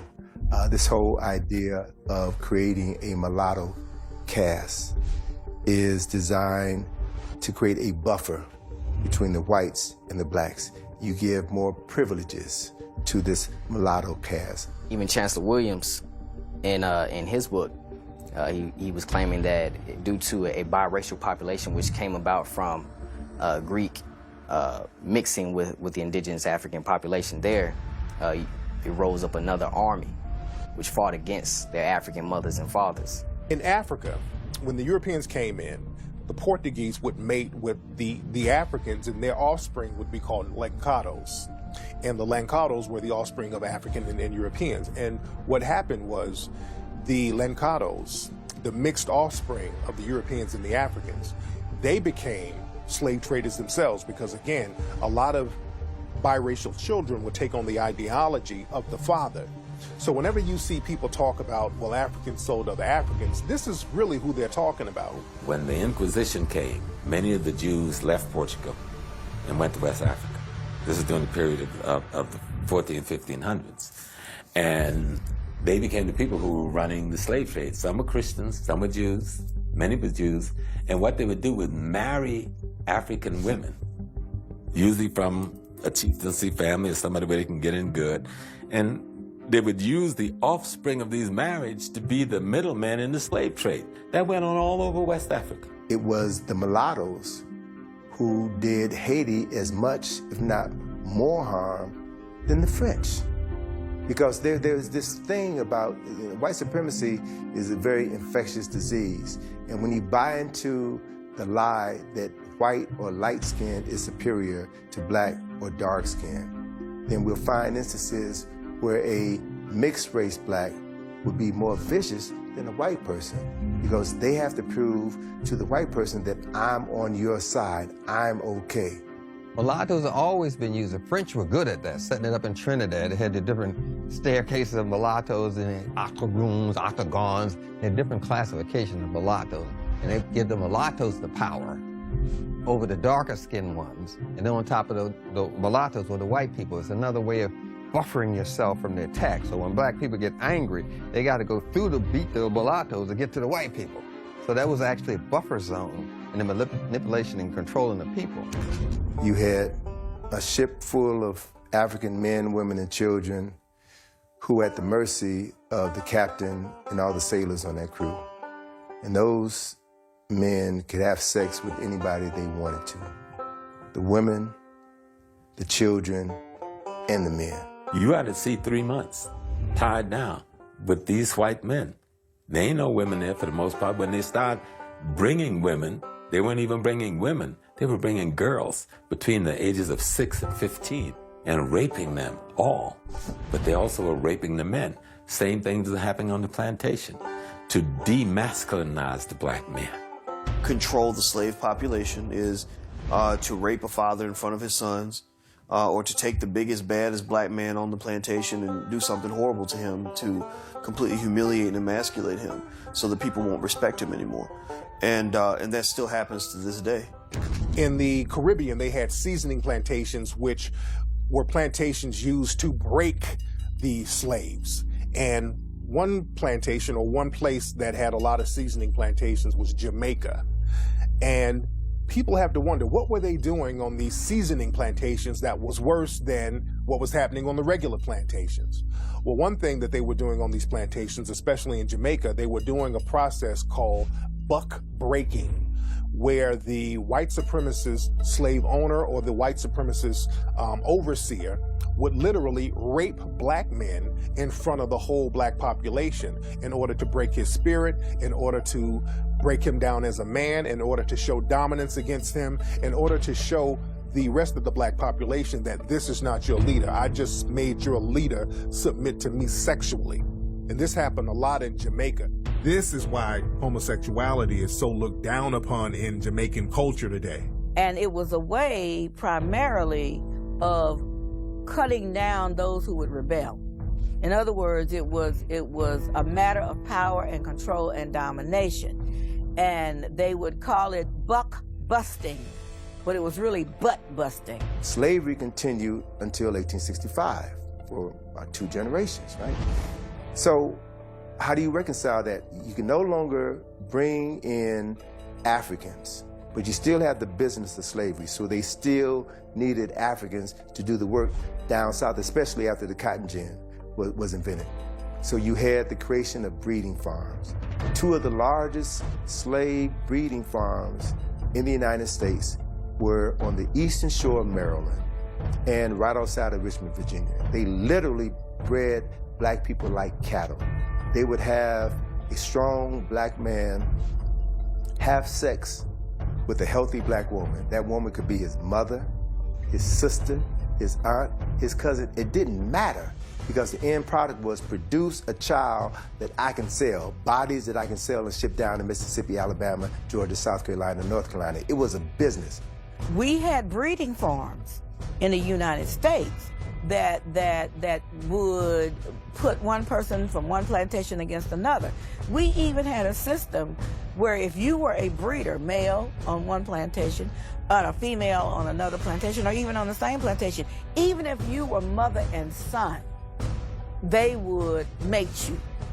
And so I tell a lot of my patients and a lot of my friends, you got to stop using the MF word, because that was a description of what actually happened when the paper bag would go over the head to put one breeder against another when they were related. Incest. Take the Eastern Shore of Maryland, for example, right? Most people live within a 50-mile radius of where they were born. A large percentage of the people who lived on the Eastern Shore of Maryland during this time of these breeding farms migrated to Baltimore. Baltimore, Maryland is the incest capital of the United States of America. And according to statistics by my colleague, Dr. Patricia Newton, who's a psychiatrist in Baltimore, in that area in Baltimore, Sandtown, where you had these recent rebellions, 9 out of 10 black women in the depressed parts of Baltimore, 9 out of 10 black women have been victims of incest. In the same area, 7 out of 10 black men have been victims of incest. Watch the news channels here in America and see how many mixed race black men and women are forecasting the news in America today. Don't miss it. Don't miss who's on the television screen talking to us. That black-skinned woman or man is peripherally there. This mulatto, who I don't blame for their condition, but if you accept that role in society, then you got to take responsibility for what comes from it. You saw in the movie Precious, right? Monique won an Oscar for her role in Precious. Incest, she had sexual relationships with her own daughter, right? Her daughter was sexually molested by her father in the movie. When Monique was on the Oprah Winfrey Show talking about that film, she talked about the fact that what helped to prepare for that role was her thinking about how she was sexually molested by her own brother, right? Oprah had Monique's brother on her show and asked him point blank, did you know what you were doing when you sexually molested your own sister? And he said, well, I was sexually molested by my uncle ever since I was a little boy. I thought this was natural. Everybody did it. So we look at the socialization of deviant behavior that was set in motion over 100 years ago that is still playing itself out in our communities right now. So until we can understand our history, until we can understand the pain that we're still going through, the mental anguish that we're still going through, and begin to realize how that shapes our thinking, our speech, and our actions today, we'll never be able to heal ourselves or effectively deal with the problems that we still have in our communities. Because there was once, back in the days of apartheid, a professor came forth and stated, we cannot love you, African man, because to love you would mean that we would die. Because we gave him the keys to the castle. He said, what's making these people so powerful? He said, family. I destroyed the family, I destroyed the empire. So they sold your mother one way and your father another way. They destroyed the family. That's what destroyed Africa. So we had to build family. A black man and a black woman in love, raising a healthy child is the most dangerous thing on this planet. We're looking for a gun. The gun is the relationship.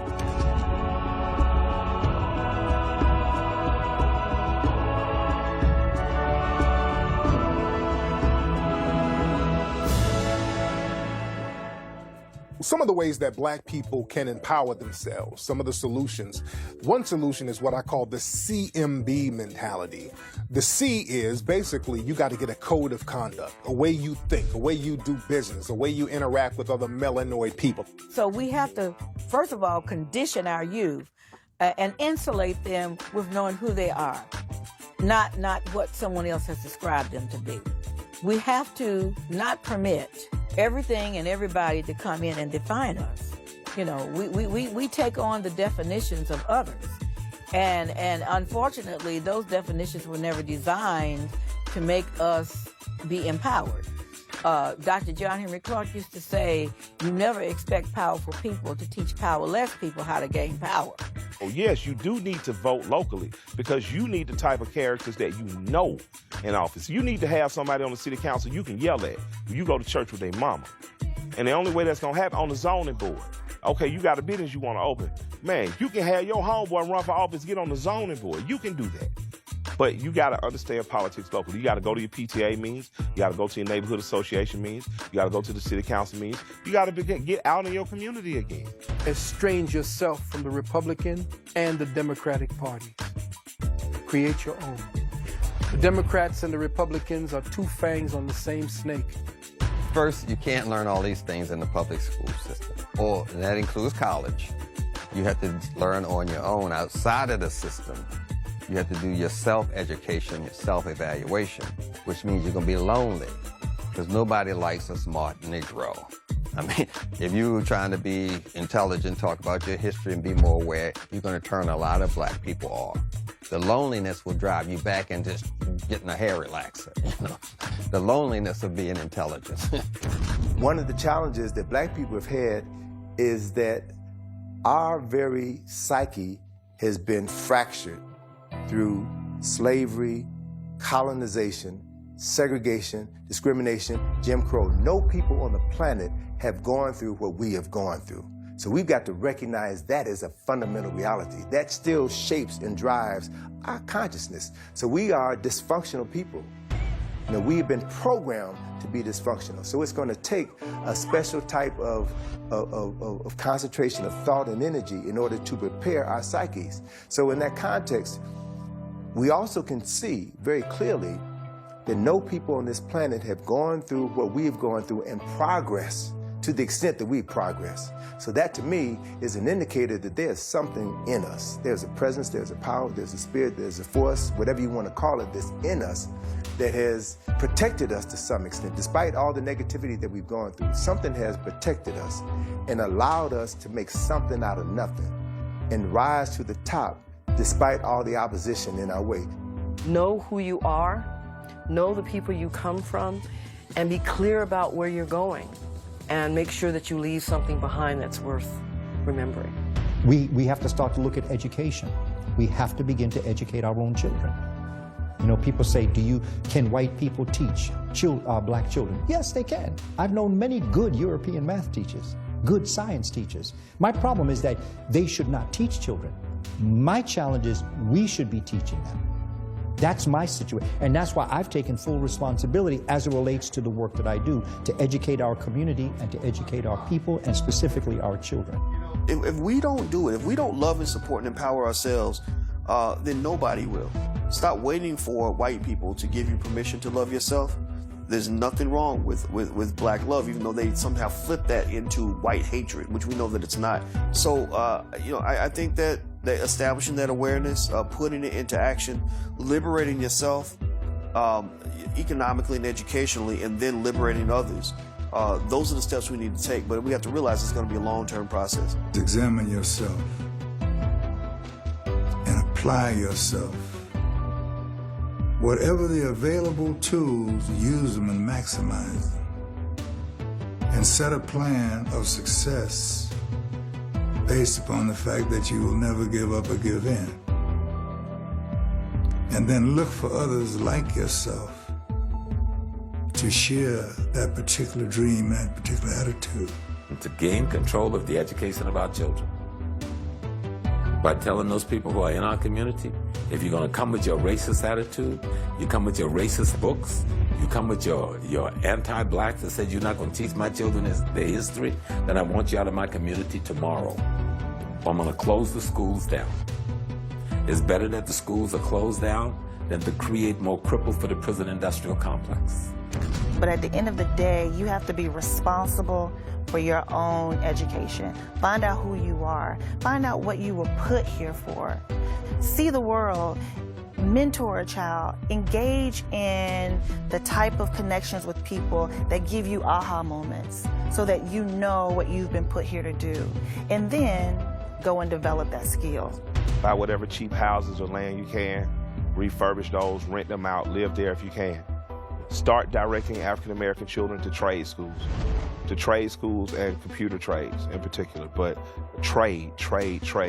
Steer our children away from college and into the trades. The M means that we have to militarize our mindset. The white supremacists are taught this mindset or this mentality through the Rambo movies. When you look at the Rambo movies, it's about the Sylvester Stallone character being dropped off with limited weaponry. And he has to fight against advanced weapons from these advanced armies. And he learns how to use his mind and his military training in order to survive. So he weaponizes everything. So this is something that's taught to the white supremacists, but we think that we got to have tanks and rocket launchers and all that stuff. And you don't need all that. Your mind is the military. Your mind is the weapon. And you need to use your mind to protect yourself. Right after slavery, of course, we had, you know, the jump start to Black Wall Street. Now, we were fresh out of slavery. We still had the skills to toil the ground and to grow what we need, and that very well helped. That was a basic skill towards nation building. However, I'll say one grave mistake that we made was that we did not erect a military structure alongside that civilization. Security, to defend ourselves. Remember I talked about the economy? Well, we had economy in Tulsa, but what happened to that? We need to be able to defend that. We need to have our young generations of young African-American men and women be able to defend the nation that they live in. And we need to have that strong concept, whether it is the Fruit of Islam's concept, whether it is the Moorish Science Temple concept, whether it is the Black Panther concept, whatever it is, we have to defend by any means necessary our people, our children, our nation. Study your history. Act like any other thing in nature acts. Something tries to kill you, kill it first. That's the law of nature. To sit down and be killed and be abused and mutilized, then to have the killer giving you a religion to rationalize this as normal is total insanity. The military is a way of thinking. That's why I mentioned misdirection and deception. You have to think military to be military. You have to be in that spirit. Don't look for anything. The computer is a weapon. Everything is run with computer, drones, supplies, everything. You have the weapon. You can go to this, get a $99 laptop or whatever. You have the weapon. Everything you need to defeat them, they bring to you. Learn to work with your hands. Learn to grow your own food, you know, fetch your own water, things of that nature, even if it's electrical work or even barbering, because hand skills translate to other things as well. Hand skills, I'll say that, but primarily each and every person should be able to go to the earth to pull from nature their needs.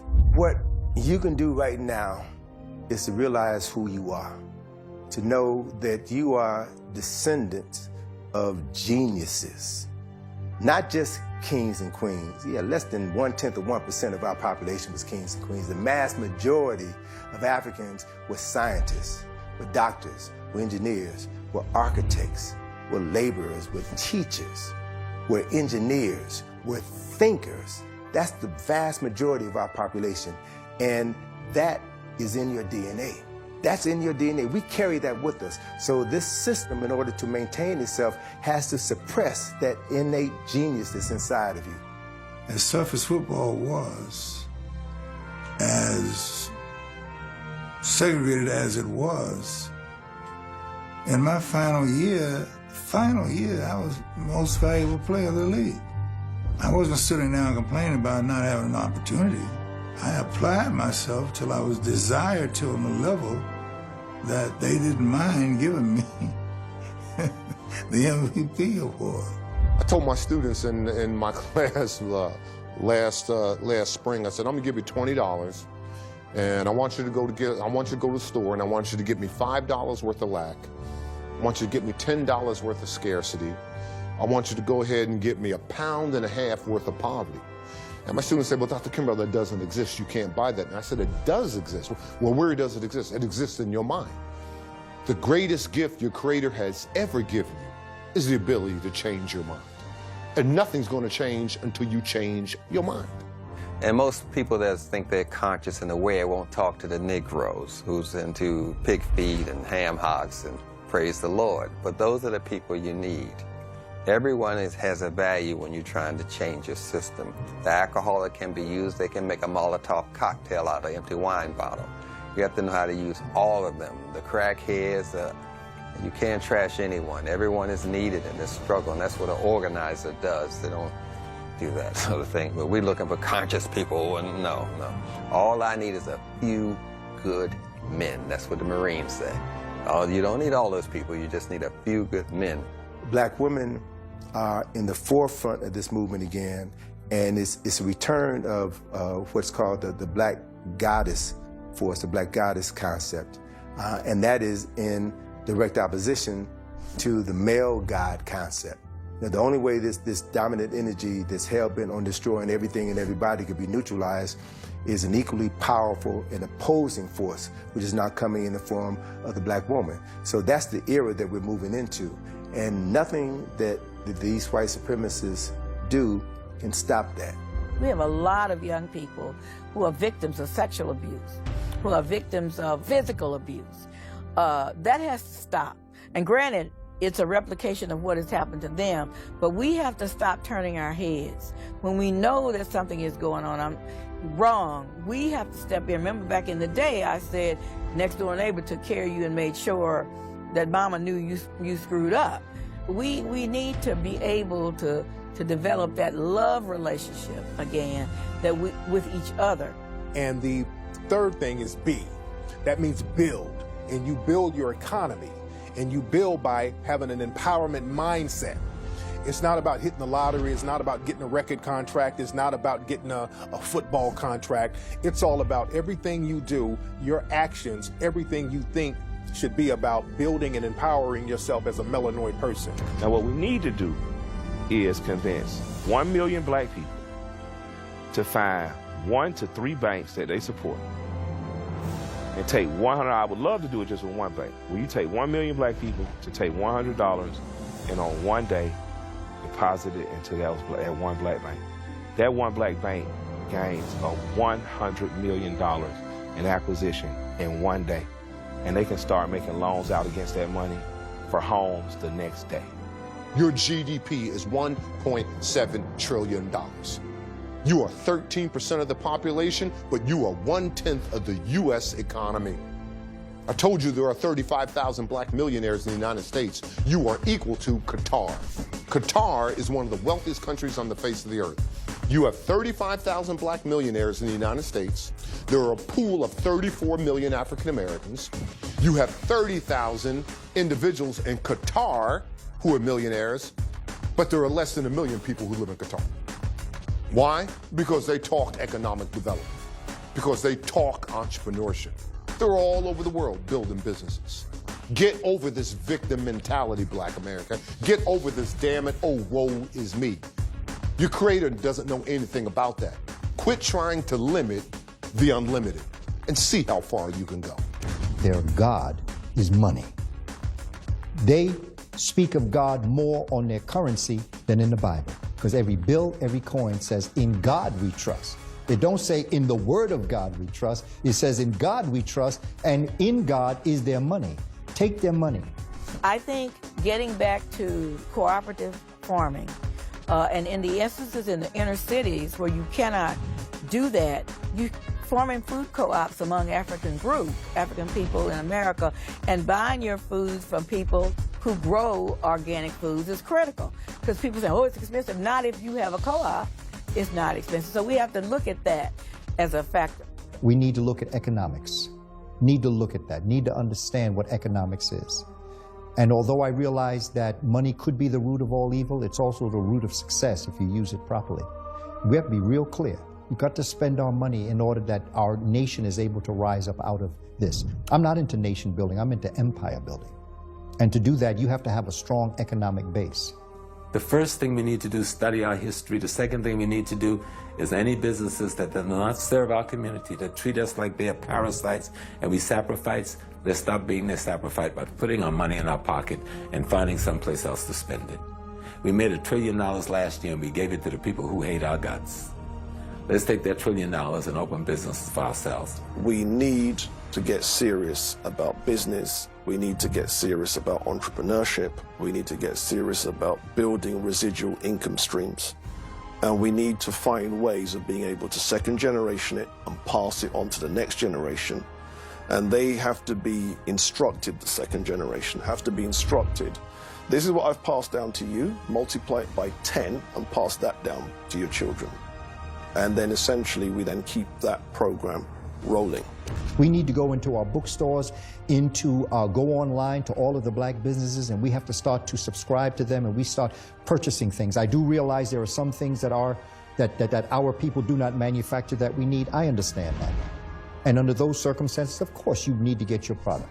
I am saying let's do a concerted effort looking for businesses that reflect us and do for us, and keep that dollar circulating in the community as many times as we possibly can before it leaves.